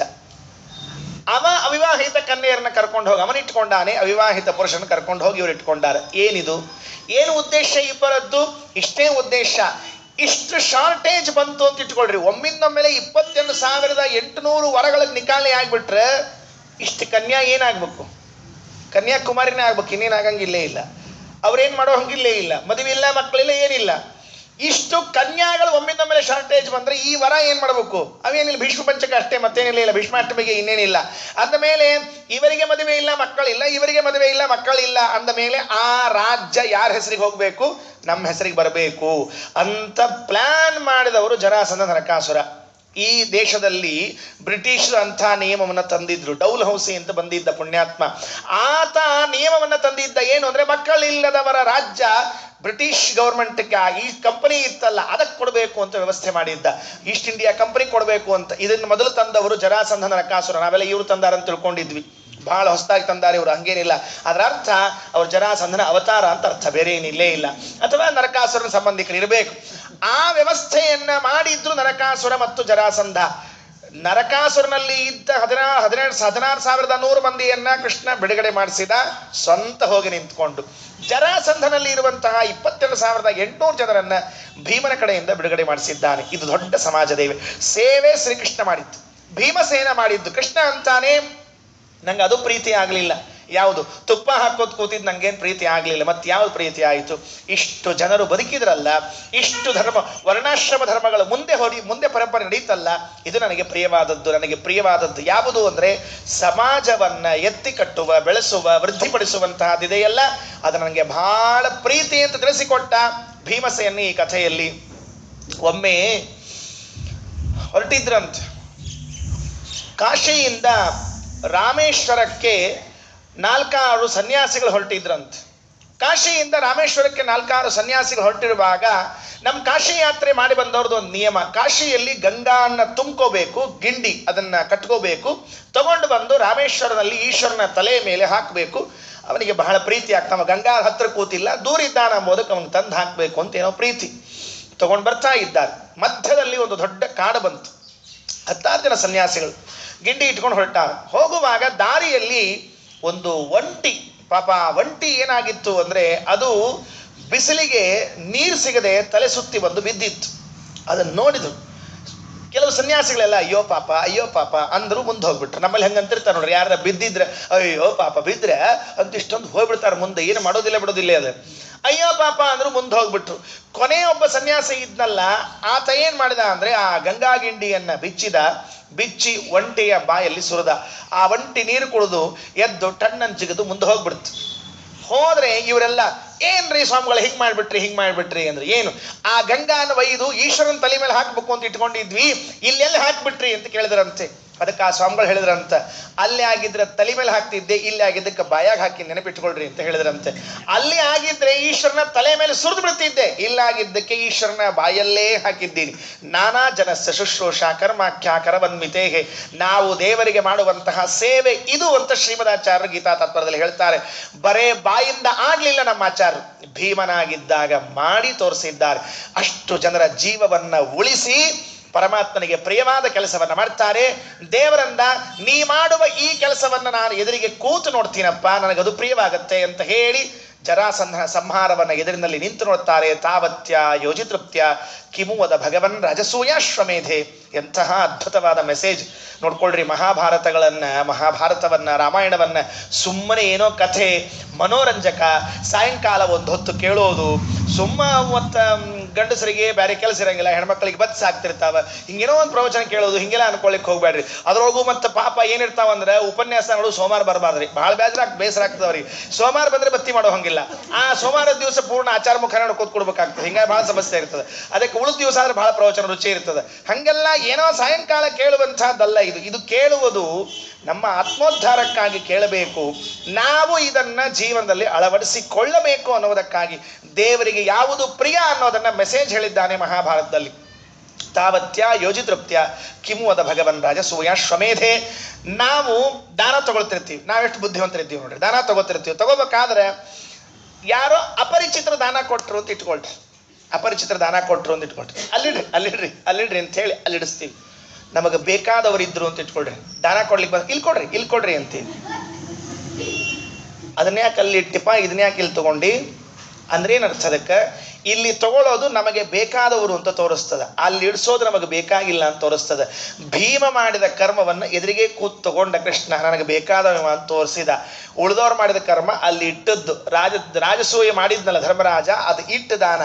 ಭೀಮ ಮಾಡಿದ್ನಲ್ಲ ಸೇವಾ, ಅದು ತಗೊಂಡ ದಾನ. ತಾವತ್ಯ ಯೋಜಿತೃಪ್ತ್ಯ ಕಿಮುವದ ಭಗವನ್ ರಾಜಸೂಯಾಶ್ವಮೇಧೆ. ವಿಷ್ಣು ಸಹಸ್ರನಾಮದಲ್ಲಿ ಜೀವೋ ವಿನಯತಾ ಸಾಕ್ಷಿ ಮುಕುಂದೋ ಮಿತ ವಿಕ್ರಮ ಅಂತ ಒಂದು ಶ್ಲೋಕ ಬರ್ತದೆ. ಸಾಮಾನ್ಯವಾಗಿ ವಿಷ್ಣು ಸಹಸ್ರನಾಮವನ್ನು ಹಿಂಗೆ ಹೇಳ್ತಿರ್ತೀವಿ ನಾವೆಲ್ಲ. ಅಲ್ಲಿ ಜೀವ ಅನ್ನುವ ಪದವನ್ನ ಬಿಟ್ಟ ಮೇಲೆ ವಿನಯತಾ ಸಾಕ್ಷಿ ಅನ್ನುವುದು ಒಂದು ಭಗವಂತನ ರೂಪ. ತುಂಬಾ ಇಂಟ್ರೆಸ್ಟಿಂಗ್ ಆಗಿದೆ ವಿಷ್ಣು ಸಹಸ್ರನಾಮ. ವಿನಯತಾ ಸಾಕ್ಷಿ ಅಂತ ಹೇಳಿದರೆ ಇದು ಯಾವ ರೂಪ? ಸಾಕ್ಷಿ ಅನ್ನೋದು ನಮಗೆ ಅರ್ಥ ಆಗತ್ತೆ. ಭಗವಂತನ ವಿಷ್ಣು ಸಹಸ್ರನಾಮದ 1000 ನಾಮಗಳಲ್ಲಿ 15ನೇ ನಾಮ ಸಾಕ್ಷಿ ಅಂತ ಬಂದಿದೆ. ಅದಾದ ಮೇಲೆ ಸಾಕ್ಷಿ ಅಂತ ಬರೋದು ಪುನಃ 516ನೇ ನಾಮದಲ್ಲಿ ಈ ನಾಮ ವಿನಯತಾ ಸಾಕ್ಷಿಯನ್ನು. 15ನೇ ನಾಮ ಬಿಟ್ಟರೆ 516ನೇ ನಾಮಕ್ಕೆ ವಿನಯತಾ ಸಾಕ್ಷಿ ಅಂತ ಬರ್ತದೆ. ಅದರ ಚಿಂತನೆಯನ್ನು ಮಾಡುವಾಗ ಶಾಸ್ತ್ರಕಾರರು ತಿಳಿಸ್ತಾರೆ, ವಿನಯತಾ ಸಾಕ್ಷಿ ವಿಶೇಷೇಣ ಜರಾಸಂಧಂ ನಯತಾ ಸಾಕ್ಷೀಭೂತ. ವಿನಯತಾ ಸಾಕ್ಷಿ ಜರಾಸಂಧನನ್ನ ಪುಡಿ ಮಾಡುವಾಗ ಆ ಭಕ್ತಿಯನ್ನ ಆ ಪ್ರೇಮವನ್ನ ಎದುರಿಗೆ ಕೂತು ನೋಡಬೇಕು ಅಂತ ಬಂದಿದ್ನಲ್ಲ ಶ್ರೀಕೃಷ್ಣ, ಅವನೇ ವಿನಯತಾ ಸಾಕ್ಷಿ ಎಂಬ ರೂಪ ಅಂತ ತಿಳಿಸಿಕೊಡ್ತಾ ಇದ್ದಾರೆ. ವಿನಯತ ಅಂದ್ರೆ ಏನು? ಭಕ್ತಿ ಭಾವದಿಂದ ಒಪ್ಪಿಸಿದ್ದು. ವಿನಯ ಅಂದ್ರೆ ಭಕ್ತಿ, ತಲೆಬಾಗಿಸುವುದು. ಆ ಪ್ರೇಮ ಎಲ್ಲಿದೆ ಅಂತ ಅನ್ನೋದನ್ನ ಸಾಕ್ಷಾತ್ತಾಗಿ ನೋಡಬೇಕು ಅಂತ ಕೂತಿದ್ದ ಜರಾಸಂಧನ ಊರಿನಲ್ಲಿ. ಇಲ್ಲದೆ ಇದ್ರೆ ಭೀಮನೊಬ್ಬರನ್ನೇ ಕೊಟ್ಟು ಕಳಿಸ್ಲಿಕ್ಕೆ ಬರ್ತಿತ್ತು. ಹಾಗೆ ಮಾಡಲಿಲ್ಲ. ಯಾಕೆ ಮಾಡಲಿಲ್ಲ ಅಂದ್ರೆ ವಿಷ್ಣು ಸಹಸ್ರನಾಮದ ಒಂದು ನಾಮ ನಂದು ಸಾರ್ಥಕ ಆಗಬೇಕಾದ್ರೆ ವಿನಯತಾ ಸಾಕ್ಷಿ, ನಾನು ಎದುರಿನಲ್ಲಿ ಕೂತು ಆ ಕರ್ಮವನ್ನು ಸ್ವೀಕಾರ ಮಾಡ್ತೇನೆ ಎಂಬುದನ್ನು ತಿಳಿಸಬೇಕಾಗಿತ್ತು. ಅದಕ್ಕಾಗಿ ಭಗವಂತ ಹಾಗೆ ಮಾಡಿದ. ನಾವು ಕರ್ಮ ಮಾಡುವಾಗ ಈ ನಾಮವನ್ನು ಸ್ಮರಣೆ ಮಾಡಬೇಕು. ವಿನಯತಾ ಸಾಕ್ಷಿ, ವಿನಯತಾ ಸಾಕ್ಷಿ ಅಂತ ಅನ್ಕೊಳ್ಬೇಕಂತೆ. ಸ್ವಾಮಿ ಭೀಮಸೇನನ ಕರ್ಮವನ್ನ ಎದುರಿನಲ್ಲೇ ಕೂತು ಸ್ವೀಕಾರ ಮಾಡಿದೆಯಂತೆ. ನಮ್ಮ ಕರ್ಮ ಎಲ್ಲೋ ಕೂತು ಸ್ವೀಕಾರ ಮಾಡ್ಬೇಡ, ನಮ್ಮ ಎದುರಿನಲ್ಲೇ ಕೂತು ಸ್ವೀಕಾರ ಮಾಡು. ನಮಗೂ ಒಂದು ಸ್ವಲ್ಪ ಸಂತೋಷ ಆಗ್ತದೆ ನೀ ಮಾಡಿ ಅಂತ ತಿಳ್ಕೊಂಡು ಹೇಳಿ. ಘನ ಮಹಿಮ ಗಾಂಗೇಯ ನುತ ಗಾಯನವ ಕೇಳುತ್ತ ಮನೆಗಳಲ್ಲಿ ಚರಿಸುವ ಜಗನ್ನಾಥದಾಸರಂತಾರೆ, ನಿಮ್ಮಿಷ್ಟಕ್ಕೆ ನೀವು ಹಾಡ್ತಿರ್ರಿ ಅಲ್ರಿ, ಹುಚ್ಚ್ರೇನ್ರಿ, ನಮ್ಮಿಷ್ಟಕ್ಕೆ ನಾವು ಹಾಡಿದ್ರೆ ಯಾರು ಕೇಳೋರಿಲ್ಲ ಹೇಳೋರಿಲ್ಲ, ಎಲ್ಲಿಂದ ಹಾಡಬೇಕು? ಗಗನಚರ ವಾಹನ ದಿವೌಕ ಸರೊಡನೆ, ನಿಮ್ಮ ಹಾಡಿಗೆ ಗರುಡಾರೂಢನಾಗಿ ತತ್ವಾಭಿಮಾನಿ ದೇವತೆಗಳ ಜೊತೆಗೆ ಕೂತ್ಕೊಂಡಿರ್ತಾನೋ ದೇವರು. ನೀವು ಹಾಡ್ರೋ, ನೀವ್ಯಾಕೆ ಬಿಡ್ತೀರಿ? ಜಗನ್ನಾಥದಾಸರಂತಾರೆ, ನಮಗೆಲ್ಲ ಹಾಡಬೇಕು ಅಂದ್ರೆ ಸಂಗೀತ ಕಚೇರಿ ಕೂಡ್ರಿ, ಒಂದು 4 ಮಂದಿ ಕೂತ್ ಮೇಲೆ ಹಾಡ್ತೀವಿ. ಆ 4 ಮಂದಿ ಕೂತವರು ಅವರು ಅದೇ ಅಪೇಕ್ಷೆಯಾಗಿರ್ತಾರೆ, ನಾವು ಯಾವಾಗ ಹಾಡಬೇಕು, ನೀವು ಯಾವಾಗ ಕೂಡ್ತೀರಿ ಅಂತ ತಿಳ್ಕೊಂಡು. ಅದಕ್ಕೆ ಯಾರ ಮುಂದೆ ತಲೆ ಕೆಡ್ಸ್ಕೊಳಕ್ಕೆ ಹೋಗ್ಬೇಡ್ರಿ, ನಿಮ್ಮಿಷ್ಟಕ್ಕೆ ನೀವು ಹಾಡ್ರಿ. ಗಾಂಗೆಯನುತ ಗಾಯನವ ಕೇಳುತ್ತ ಆ ನಿಮ್ಮ ಗಾನವನ್ನು ಕೇಳ್ತಾನೆ, ಸಾಕ್ಷಿಯಾಗ್ತಾನೆ. ವಿನಯತ ಸಾಕ್ಷಿಯಾಗ್ತಾನೆ, ನಾವು ಮಾಡುವ ಕರ್ಮಗಳಿಗೆ ಸಾಕ್ಷಿಯಾಗಿ ನಿಂತುಕೊಳ್ತಾನೆ ಎಂಬುವಂತಹ ಅಭಿಪ್ರಾಯವನ್ನು ತಿಳಿಸಿಕೊಡ್ತಾರೆ. ಶ್ರೀಮದಾಚಾರ್ಯರಂತಾರೆ, ಕೃತಾಂಹಿ ಭೀಮೇನ ಸಮರ್ಚನಾಂ ತಾಂ ಸಮಕ್ಷಮಾದಾತು ಮಿಹಾಗತೋ ಹ್ಯಜಃ. ಮಹಾಭಾರತ ತಾತ್ಪರ್ಯ ನಿರ್ಣಯದ ಈ ಪ್ರಸಂಗದಲ್ಲಿ ಹೇಳುವ ಆಚಾರ್ಯರು ಸಾಕ್ಷಾತ್ ಇಹಾಗತಃ, ಇಲ್ಲೇ ಬರಬೇಕು ಅಂತ ಇದ್ದುಕೊಂಡೇ ಬಂದಿದ್ದಾನೆ ಅಂತ ಹೇಳ್ತಾರೆ. ಅಂತಹ ಅದ್ಭುತವಾದ ಜರಾಸಂಧನ ವಧೆಯನ್ನ ನಿರೂಪಣೆ ಮಾಡಿಕೊಟ್ರು ಪಂಡಿತಾಚಾರ್ಯರು ಒಂದು ಶ್ಲೋಕದಲ್ಲಿ. ಯಾವತ್ ಪ್ರತ್ಯಕ್ಷಭೂತಂ, ನಿನಗೆ ಯಜ್ಞ ಇರಬಹುದು, ರಣಾಂಗಣ ಇರಬಹುದು, ಎಲ್ಲ ಕಡೆಗೂ ಕೂಡ ಒಂದೇ ವ್ಯವಸ್ಥೆ, ವಿಷ್ಣುದ್ವೇಷಿಗಳನ್ನು ಸಂಹಾರ ಮಾಡದೆ ನೀನು ಬಿಡುವುದಿಲ್ಲ ಅಂತ ಹೇಳ್ತಾರೆ. ಇದಾದ ಮೇಲೆ ಮುಂದೆ ಮಹಾಭಾರತದ ಯುದ್ಧದ ವಿಷಯವನ್ನು ಹೇಳ್ತಾರೆ. ಮಹಾಭಾರತದ ಯುದ್ಧದಲ್ಲಿ ಆ ಭೀಮಸೇನ ಏನು ಸಂಹಾರ ಮಾಡಿದ ಅದರ ಪರಾಕ್ರಮವನ್ನು ಯಾರು ಹೇಳಬೇಕು? ನಾವಂತರೂ ಹೇಳಲಿಕ್ಕೆ ಸಾಧ್ಯ ಇಲ್ಲ, ಸ್ವಯಂ ಪರಮಾತ್ಮ ಹೇಳಿದ್ರೆ ಹೇಳಬೇಕು ಅಂತ ಅದ್ಭುತವಾಗಿ ತಮಾಷೆಯನ್ನು ಮಾಡ್ತಾರೆ. ಕ್ಷೇಲಾಕ್ಷೀ ನಟ್ಟಹಾಸಂ ತವರಣ ಮರಿಹನ್ ಉದ್ಗದೋದ್ದಾಮ ಬಾಹೋ ಬಕ್ವಕ್ಷೋ ಹಿಣ್ಯನೀಕ ಕ್ಷಪಣ ಸುನಿಪುಣಂ ಯಸ್ಯ ಸರ್ವೋತ್ತಮಸ್ಯ ಶುಶ್ರೂಷಾರ್ಥಂ ಚಕರ್ಥ ಸ್ವಯಮಯಮಥ ಸಂವಕ್ತುಮಾನಂದ ತೀರ್ಥ ಶ್ರೀಮನ್ನಾಮನ್ ಸಮರ್ಥ ಸ್ತ್ವಮಪಿ ಯುವಯೋಃ ಪಾದ ಪದ್ಮಂ ಪ್ರಪದ್ದೇ. ಮುಂದಿನ ಪದ್ಯದಲ್ಲಿ ಹೇಳ್ತಾರೆ, ಆ ಅಕ್ಷೋಹಿಣಿ ಸೈನ್ಯವನ್ನ ನೀವೇನು ಸಂಹಾರ ಮಾಡಿದ್ರಿ ಅದರ ವರ್ಣನೆಯನ್ನ ಮಾಡಲಿಕ್ಕೆ ನಾನು ಸಮರ್ಥನಿಲ್ಲ. ಪಂಡಿತಾಚಾರ್ಯರಂತಾರೆ, ಮತ್ತಾರು ಹೇಳಬೇಕು? ಒಂದಾ ನೀವು ಹೇಳಬೇಕು, ಇಲ್ಲ ಪರಮಾತ್ಮ ಹೇಳಬೇಕು. ಇಬ್ಬರು ಬಿಟ್ಟರೆ ಇನ್ಯಾರು ಹೇಳಲಿಕ್ಕೆ ಸಾಧ್ಯನೇ ಇಲ್ಲ ಆ ಮಹಿಮೆಯನ್ನ. ಅದಕ್ಕಾಗಿ ಮಹಾಭಾರತದಲ್ಲಿ ವೇದವ್ಯಾಸ ದೇವರು ಹೇಳಿದರು ಭೀಮನ ಯುದ್ಧವನ್ನ, ನಿರ್ಣಯದಲ್ಲಿ ಆಚಾರ್ಯ ಹೇಳಿದರು. ಅದನ್ನು ಸೇರಿಸಿ ಹೇಳ್ತಾರೆ, ಶುಶ್ರೂಷಾರ್ಥಂ ಚಕರ್ಥ ಸ್ವಯಂ ಅಯಂ ಅಥ ಸಂವಕ್ತುಂ ಆನಂದಂ ಸಂವಕ್ತುಂ ಆನಂದ ತೀರ್ಥ ಶ್ರೀಮನ್ನಾಮನ್ ಸಮರ್ಥ ತ್ವಮಪಿ ಯುವಯೋಃ ಪಾದಪದ್ಮಂ ಪ್ರಪದ್ದೆ. ಎಂತಹ ಅಕ್ಷೋಹಿಣಿ ಸೈನ್ಯ, ಎಷ್ಟಿತ್ತು ಅಕ್ಷೋಹಿಣಿ ಸೈನ್ಯ, ಅದರ ವಿವರಣೆಯನ್ನು ಮಹಾಭಾರತ ಹೇಳಿದ್ದು ಕೇಳಿದ್ರೆ ಹುಚ್ಚು ಬಿಟ್ಟು ಹೋಗುತ್ತೆ. ಅಷ್ಟೆಲ್ಲ ಸೈನಿಕರು ನಿಂತ್ಕೊಂಡಿದ್ದಾರೆ. ಅರ್ಜುನ ನೋಡಿದ ಕ್ಷಣ ಭಯಗೊಂಡು ಗೀತೆಯನ್ನು ಉಪದೇಶ ಪಡೆದುಕೊಂಡ. ಭೀಮಸೇನ್ ದೇವರು ಕಾಯ್ತಾ ಇದ್ರು, ಯಾವಾಗ ನಮ್ಮಪ್ಪ ಸಿಗ್ನಲ್ ಕೊಡ್ತಾನೋ, ಶಂಖನಾದವನ್ನ ಮಾಡ್ತಾನೋ, ತಕ್ಷಣ ಪ್ರವೇಶ ಮಾಡಬೇಕು ಅಂತ ತಿಳಿದುಕೊಂಡು ಅಂತಹ ಯುದ್ಧವನ್ನ ಮಾಡಿದ್ರು ಭೀಮಸೇನ ದೇವರು. ಕ್ಷೇಲಾಕ್ಷೀಣ ಅಟ್ಟಹಾಸಂ. ಇವರ ಧ್ವನಿ ಹೆಂಗಿತ್ತು ಅಂತ ಕೇಳ್ತಾ, ಇವರ ಧ್ವನಿ ಹೆಂಗಿತ್ತು ಅಂದ್ರೆ, ಕ್ಷೇಲ ಅಂದ್ರೆ ಸಂಸ್ಕೃತದಲ್ಲಿ ಸಿಂಹನಾದ ಅಂತ ಕರೀತಾರೆ. ಸಿಂಹನಾದಕ್ಕೆ ಒಂದು ಹೊಸ ಹೆಸರು ಕ್ಷೇಳ. ಅಕ್ಷೀಣ ಅಟ್ಟಹಾಸಂ. ಇವರು ಗರ್ಜನೆ ಮಾಡಿದ ಸಿಂಹನಾದ ಇರ್ತಿತ್ತಲ್ಲ, ಅದು ಹೇಗಿರ್ತಿತ್ತು ಅಂದ್ರೆ ಎಲ್ಲಾರ ಧ್ವನಿ ಇವ್ರ ಒಳಗೆ ಬರ್ತಿತ್ತಂತೆ, ಇವ್ರ ಧ್ವನಿ ಹೊರಗೆ ಹೋಗಿರ್ತಿತ್ತಂತ. ಹೆಂಗ್ ಧ್ವನಿ ಮಾಡ್ಬೇಕು ಹೇಳ್ರಿ ನೋಡಂತ. ಮಹಾಭಾರತ ಒಂದು ತಮಾಷೆ ಹೇಳ್ತಾ ಇದೆ. ಏನಾಯಿತು ಅಂತ ಕೇಳಿದ್ರೆ, ಇವರು ಧ್ವನಿಯನ್ನ ಮಾಡಿದರೆ ಸಿಂಹನಾದಂಚ ಸೈನ್ಯಾನ ಭೀಮಸೇನ ರವೋಪ್ಯಭೂತ್. ಭೀಮಸೇನನ ಧ್ವನಿ ಬಂದದ್ದಕ್ಕಾಗಿ ಯುದ್ಧ ಮಾಡಲಿಲ್ಲ ಭೀಮಸೇನ ದೇವರು. ಯುದ್ಧಕ್ಕೆ ಹೋಗ್ಬೇಕಾದ್ರೆ ಹೋ ಅಂತ ಕೂಗಬೇಕಂತೆ. ಆ ಹೋ ಅಂತ ಕೂಗಿದ್ರೆ ಪಾಪ ಎಷ್ಟೋ ಜನ ಸತ್ತೇ ಹೋಗ್ಬಿಟ್ಟಿದ್ರಂತೆ.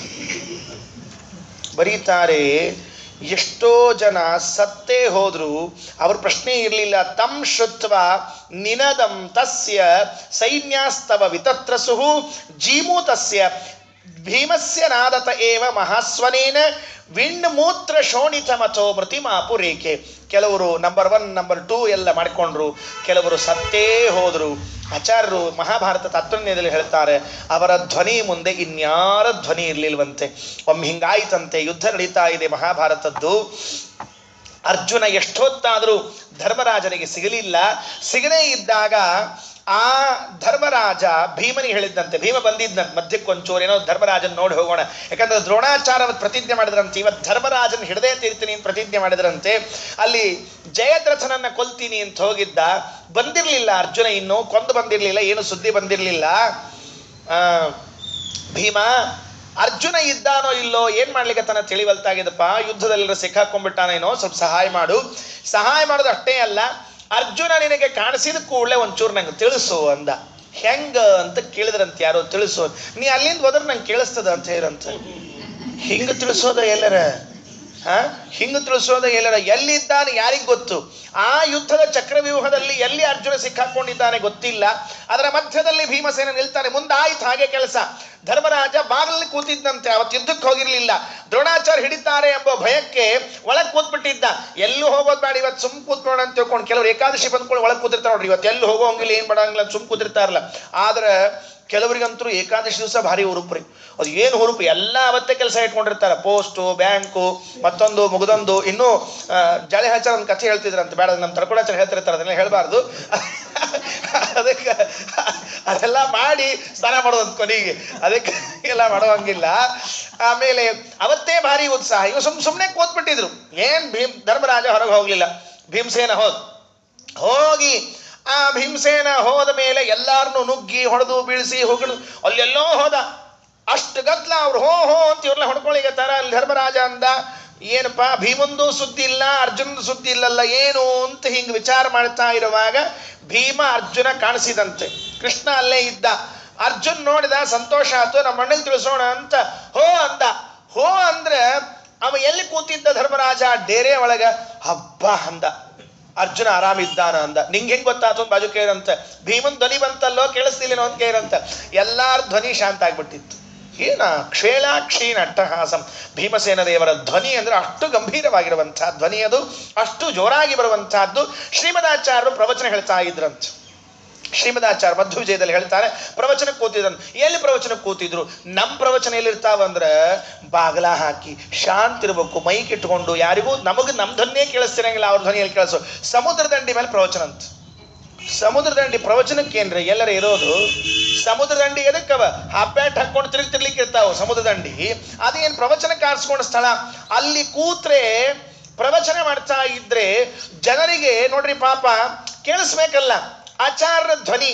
ಅವ ಪ್ರವಚನ ಮಾಡ್ತಾ ಇದ್ರೆ ಸಮುದ್ರದ ಧ್ವನಿ ಇತ್ತಲ್ಲ, ರಮ್ ರಮ್ ರಮ್ ಬರ್ಕೋಬೇಕು, ಫಲ್ ಅನ್ಬೇಕು, ಛಲ್ ಅನ್ಬೇಕು, ಎಲ್ಲ ಶಾಂತ ಆಗೋಯ್ತು. ಎಲ್ಲರಿಗೂ ಕೇಳಿಸಿದ್ದೇನು ಅಂದ್ರೆ ಆಚಾರ್ಯ ಶಬ್ದ ಮಾತ್ರ ಕೇಳಿಸ್ಬೇಕಂತ. ಅದು ಎಂಥ ಧ್ವನಿ ಇರ್ಬೇಕ್ರಿ? ಯಾರು ಮಾಡ್ತಾರೆ ಹಿಂಗೆ ಪ್ರವಚನವನ್ನ ಮಾಡು? ನಮ್ಮ ಪ್ರವಚನದಾಗ ಗಾಡಿ ಬಂದ್ಮೇಲೆ ನಾವು ಸೈಲೆಂಟ್ ಆಗಿಬಿಟ್ಟಿರ್ತೀವಿ, ಸುಮ್ ಬೇಡ ಅದು ಹೋಗ್ಲಿ, ಆಮೇಲೆ ನಮ್ಮ ಪ್ರವಚನ ಆಗಲಿ, ಯಾರಾದ್ರೆ ಒಬ್ರದ್ದು ಹಾರನ ಆಗಲಿ, ಅವ್ರದ್ರ ಆಗಲಿ, ನಮ್ದರ ಆಗಲಿ, ನಾವು ಮಾತಾಡ್ಲಿಕ್ಕೆ ಹೋಗೋದಿಲ್ಲ. ಅಂಥದ್ದು ಅಷ್ಟು ಅದ್ಭುತವಾಗಿ ಪ್ರವಚನವನ್ನ ಶ್ರೀಮದಾಚಾರ್ಯ ಮಾಡ್ತಿದ್ರು ಅಂತ ಮಹಾಭಾರತದಲ್ಲಿ ಹೇಳ್ತಾ, ಆಚಾರ್ಯ ಮಧ್ವವಿಜಯದಲ್ಲಿ ಹೇಳ್ತಾರೆ. ಕ್ಷೇಳಾಕ್ಷೀಣಟ್ಟಹಾಸಂ ತವರಣ ಮರಿಹನ್ ಉದ್ಗದೋದ್ದಾಮ ಬಾಹೋ ಬಹ್ವಕ್ಷೋ ಹಿಣ್ಯನೀಕ ಕ್ಷಪಣ ಸುನಿಪುಣಂ ಯಸ್ಯ ಸರ್ವೋತ್ತಮಸ್ಯ ಶುಶ್ರೂಷಾರ್ಥಂ ಚ ಕರ್ತ ಸ್ವಯಮಯಮಥ ಸಂವಕ್ತುಮಾನಂದ ತೀರ್ಥ ಶ್ರೀಮನ್ನಾಮನ್ ಸಮರ್ಥ ಸ್ವಮಪಿ ವಯೋಹೋ ಪಾದ ಪದ್ಮಂ ಪ್ರಪದ್ಯೆ. ಸ್ವಾಮಿ, ಎಷ್ಟು ಅಕ್ಷೋಹಿಣಿ ಸೈನ್ಯವನ್ನು ನಾಶ ಮಾಡಿದ್ದೀರಿ? 18 ಅಕ್ಷೋಹಿಣಿ ಸೈನ್ಯ. ಅದರಲ್ಲಿ 11 7 ಪಾಂಡವರ ಅಕ್ಷೋಹಿಣಿ ಸೈನ್ಯವನ್ನ ಬಿಟ್ರೆ 11 ಅಕ್ಷೋಹಿಣಿ ಸೈನ್ಯ. ಆ 11 ಅಕ್ಷೋಹಿಣಿ ಸೈನ್ಯದಲ್ಲಿ ಯಾರು ಎಷ್ಟು ಕೊಂದ್ರು ಅಂತ ಪ್ರಶ್ನೆ ಅಂತ. ಯಾರು ಎಷ್ಟು ಕೊಂದ್ರು?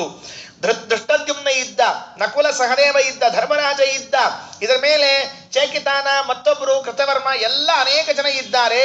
ಎಲ್ಲರ ಹೆಸರನ್ನ ಬಾಜುಕಿಟ್ಬಿಡ್ತಾರೆ ಶ್ರೀಮದಾಚಾರ್ಯ. ಮಹಾಭಾರತ ಬಾಜುಕಿಡ್ತದೆ. ಆ 11 ಅಕ್ಷೋಹಿಣಿ ಸೈನ್ಯವನ್ನ ಮುಗಿಸಿದವರು ಇಬ್ಬರನ್ನ. ಯಾರು? ಅರ್ಜುನ ಭೀಮ. ಮುಗ್ದೆ ಹೋಯ್ತು. ಅರ್ಜುನ ಭೀಮ ಇಬ್ಬರೇ ಸೇರಿ ಆ 11 ಅಕ್ಷೋಹಿಣಿ ಸೈನ್ಯವನ್ನ ಮುಗಿಸಿಬಿಟ್ರು. ಭೀಮ ಎಷ್ಟು, ಅರ್ಜುನ ಎಷ್ಟು ಅಂತ ಕೇಳಿದ್ರೆ 6 ಅಕ್ಷೋಹಿಣಿ ಸೈನ್ಯವನ್ನ ಭೀಮಸೇನ ಒಬ್ಬನೇ ಕೊಂದಿದ್ದಾನೆ. 5 ಅಕ್ಷೋಹಿಣಿ ಸೈನ್ಯ ಅರ್ಜುನ ಕೊಂದ. 5 ಅಕ್ಷೋಹಿಣಿ ಸೈನ್ಯ ಅರ್ಜುನ ಕೊಂದದ್ದಕ್ಕಿಂತಲೂ 6 ಅಕ್ಷೋಹಿಣಿ ಸೈನ್ಯ ಭೀಮ ಕೊಂದದ್ದೇ ಹೆಚ್ಚು. ಯಾಕ? ಸಂಖ್ಯಾ ಹೆಚ್ಚಂತಲ್ರಿ, ಸಂಖ್ಯಾ ಹೆಚ್ಚಲ್ಲ. ಅರ್ಜುನ ನಾನಾ ಅಸ್ತ್ರಗಳನ್ನ ಬಳಸಿಕೊಂಡ, ಭೀಮಸೇನ ಬಾಹುಬಲದಿಂದ ಗದಾ ತಗೊಂಡು ಕೊಂದ. ಬೇರೆ ಏನಿಲ್ಲ, ನೋಡ್ಕೊಳ್ರಿ. ಅವರೆಲ್ಲ ಎದುರಿಗೆ ನಾನಾ ಅಸ್ತ್ರಗಳನ್ನು ಬಿಡ್ತಾ ಇದ್ರೆ ಅದಕ್ಕೆ ಹೇಳ್ತಾರೆ ತವ ರಣಂ ಅರಿಹನ್ ಉದ್ಗದೋದ್ದಾವಬಾಹು, ಉದ್ಗದ ಉದ್ದಾವಬಾಹು, ಗದಾ ಎತ್ತಿಕೊಂಡು ಹೋದ ಅಂದ್ರೆ ಮುಗೀತು. ಎದುರಿಗಿದ್ದಾವೆಲ್ಲ ಫಲ ಎಣ್ಣೆ. ದ್ರೋಣಾಚಾರ್ಯ ಬಂದಿದ್ರು, ಭೀಮಸೇನ ಎದುರಿಗೆ ಬಂದ್ರು, ಯುದ್ಧ ನಡೀತಾ ಇದೆ ಮಹಾಭಾರತದ್ದು. ದ್ರೋಣ ಪರ್ವದಲ್ಲಿ ಕಥೆ ಹೇಳ್ತಾರೆ. ಬಂದು ನಿಂತ್ಕೊಂಡು ದ್ರೋಣಾಚಾರ್ಯ, ಭೀಮ ಬಾ ಅಂದ್ರು. ಭೀಮಸೇನ್ ದೇವರಂದ್ರು, ಆಚಾರ್ಯ ಪಾಠ ಹೇಳ್ಕೊಟ್ಟಿರಿ ಸುಮ್ ಹೋಗ್ರಿ ಅಂದ್ರು. ಒಂದ ಮಾತು ಅವ್ರು ಹೇಳಿದ್ರು, ಪಾಠ ಹೇಳ್ಕೊಟ್ರಿ ನಿಮ್ಮನ್ನ ಆಚಾರ ಅಂತ ತಿಳ್ಕೊಂಡಿನಿ, ನಮ್ಮ ಅಪ್ಪನ ಸ್ಥಾನದ ನಿಲ್ಸೀನಿ, ಸುಮ್ ಹೋಗ್ರಿ ಅಂದ. ಇಲ್ಲ ನಾನು ಜೊತೆ ಯುದ್ಧ ಮಾಡೋರೆ. ಬೇಡ ಸುಮ್ ಹೋಗ್ರಿ. ಇಲ್ಲ ಯುದ್ಧ ಮಾಡು, ನಿಮ್ಮ ಹಣೆ ಬರಹ ಅಂದ್ರು. ಗದಾ ತಗೊಂಡು ಎತ್ತಿ ಒಗದ್ರು. ಹೊಡಿಲಿಲ್ಲ ಬಡಿಲಿಲ್ಲ, ಅವ್ರಿಗೆ ಬೀಳ್ಲಿ ಅಂತಲ್ಲ, ಸುಮ್ಮನೆ ಒಗದ್ರೆ ಹೇಳ್ತೀನಿ ರಥದ ಮೇಲೆ ಬಿತ್ತು. ಆ ರಥದ ಮೇಲೆ ಬೀಳೋ ಗಾಬರಿಗೆ ದ್ರೋಣಾಚಾರ್ಯ ಜಿಗಿದು ಟಣ್ ಅಂತ ನಿಂತಿದ್ರು. ಇವ್ರ ಗದಾ ಬಿದ್ರ ರಥ ಪುಡಿ ಪುಡಿಯಾಗಿ ಬಿದ್ದಿತ್ತು. ರಥ ಪುಡಿ ಪುಡಿಯಾಗಿ ಬಿದ್ದೋಯ್ತು. ಒಂದ್ಸಲ ಬಿಟ್ಟೀನಿ, ಇನ್ನೊಮ್ಮೆ ಬರ್ಲಿಕ್ಕೆ ಹೋಗ್ಬೇಡ್ರಿ ಅಂದ್ರು. ಮತ್ ರಥ ಹತ್ಕೊಂಡು ಬಂದ್ರು ದ್ರೋಣಾಚಾರ್ಯ. ಎಷ್ಟು ಸರ್ತಿ ಮಾಡಿಬೇಕ್ರಿ? 21 ಸರ್ತಿ ಹಿಂಗೆ ಮಾಡ್ಯಾರ, ನೆನಪಿಟ್ಟುಕೊಳ್ರಿ. 21 ಬಾರಿ ರಥವನ್ನ ಪುಡಿ ಪುಡಿ ಮಾಡಿದ್ರು. ಆಗ ದ್ರೋಣಾಚಾರ್ಯ ಅಂದ್ರು, ಗೊತ್ತಾಯ್ತಪ್ಪ ಭೀಮ ಈಗ ಅಂದ್ರು. ಏನು ನಿನ್ನ ನಮ್ಮ ಅಪ್ಪ ನಮ್ಮ ಗುರು ಅಂತ ತಿಳ್ಕೊಂಡು ಅಂತ ಗೊತ್ತಾತು ಅಂತ ಹೇಳಿ. ನೀನು ನನ್ನನ್ನ ಗುರುಸ್ಥಾನದಲ್ಲಿ ನಿಲ್ಸಿದ್ದಿ ಅಂತ ಹೆಂಗ್ ಗೊತ್ತಾತು? 21 ಸರ್ತಿ ಗದ ನನ್ನ ತಲೆ ಮೇಲೆ ಬೀಳಲಾರ್ದ ತೆಳಗ್ ಬಿದ್ದಲ್ಲ, ಅದಕ್ಕೆ ಗೊತ್ತಾತು ಅಂತ ಹೇಳಂತವ್. ನೀ ಮನಸ್ಸು ಮಾಡಿದ್ರೆ ಮೊದಲೇ ಸರ್ತಿನೇ ನನ್ನ ತಲೆ ಮೇಲೆ ಒಗಿತಿದ್ದಿ, ಒಗಿಲಾರ್ದ ರಥಕ್ಕೆ ಒಗದಿಯಲ್ಲ, ನನ್ನ ಗುರುತ್ವೇನ ನೀನು ಮಾನ್ಯ ಮಾಡಿ ಅಂತ ತಿಳಿತು ಅಂತ ಹೇಳ್ದ. ಅದಕ್ಕ ಆಚಾರ್ಯ ನಿಮ್ ಕಡೆ ನಾ ಪಾಠ ಹೇಳ್ಸ್ಕೊಂಡಿಲ್ಲ ಅಂದವ. ಮತ್ತಿನ್ ಶುರುವಾತಪ್ಪ, ಇದೇನು ಹೊಸ ನಿಮ್ ಕಡೆ ಪಾಠ ಅದಕ್ಕೆ ಯಾಕೆ ಹೇಳ್ಸ್ಕೊಂಡಿಲ್ಲ ಗೊತ್ತಾತಿಲ್ಲ ಅಂತ ಕೇಳ್ದ.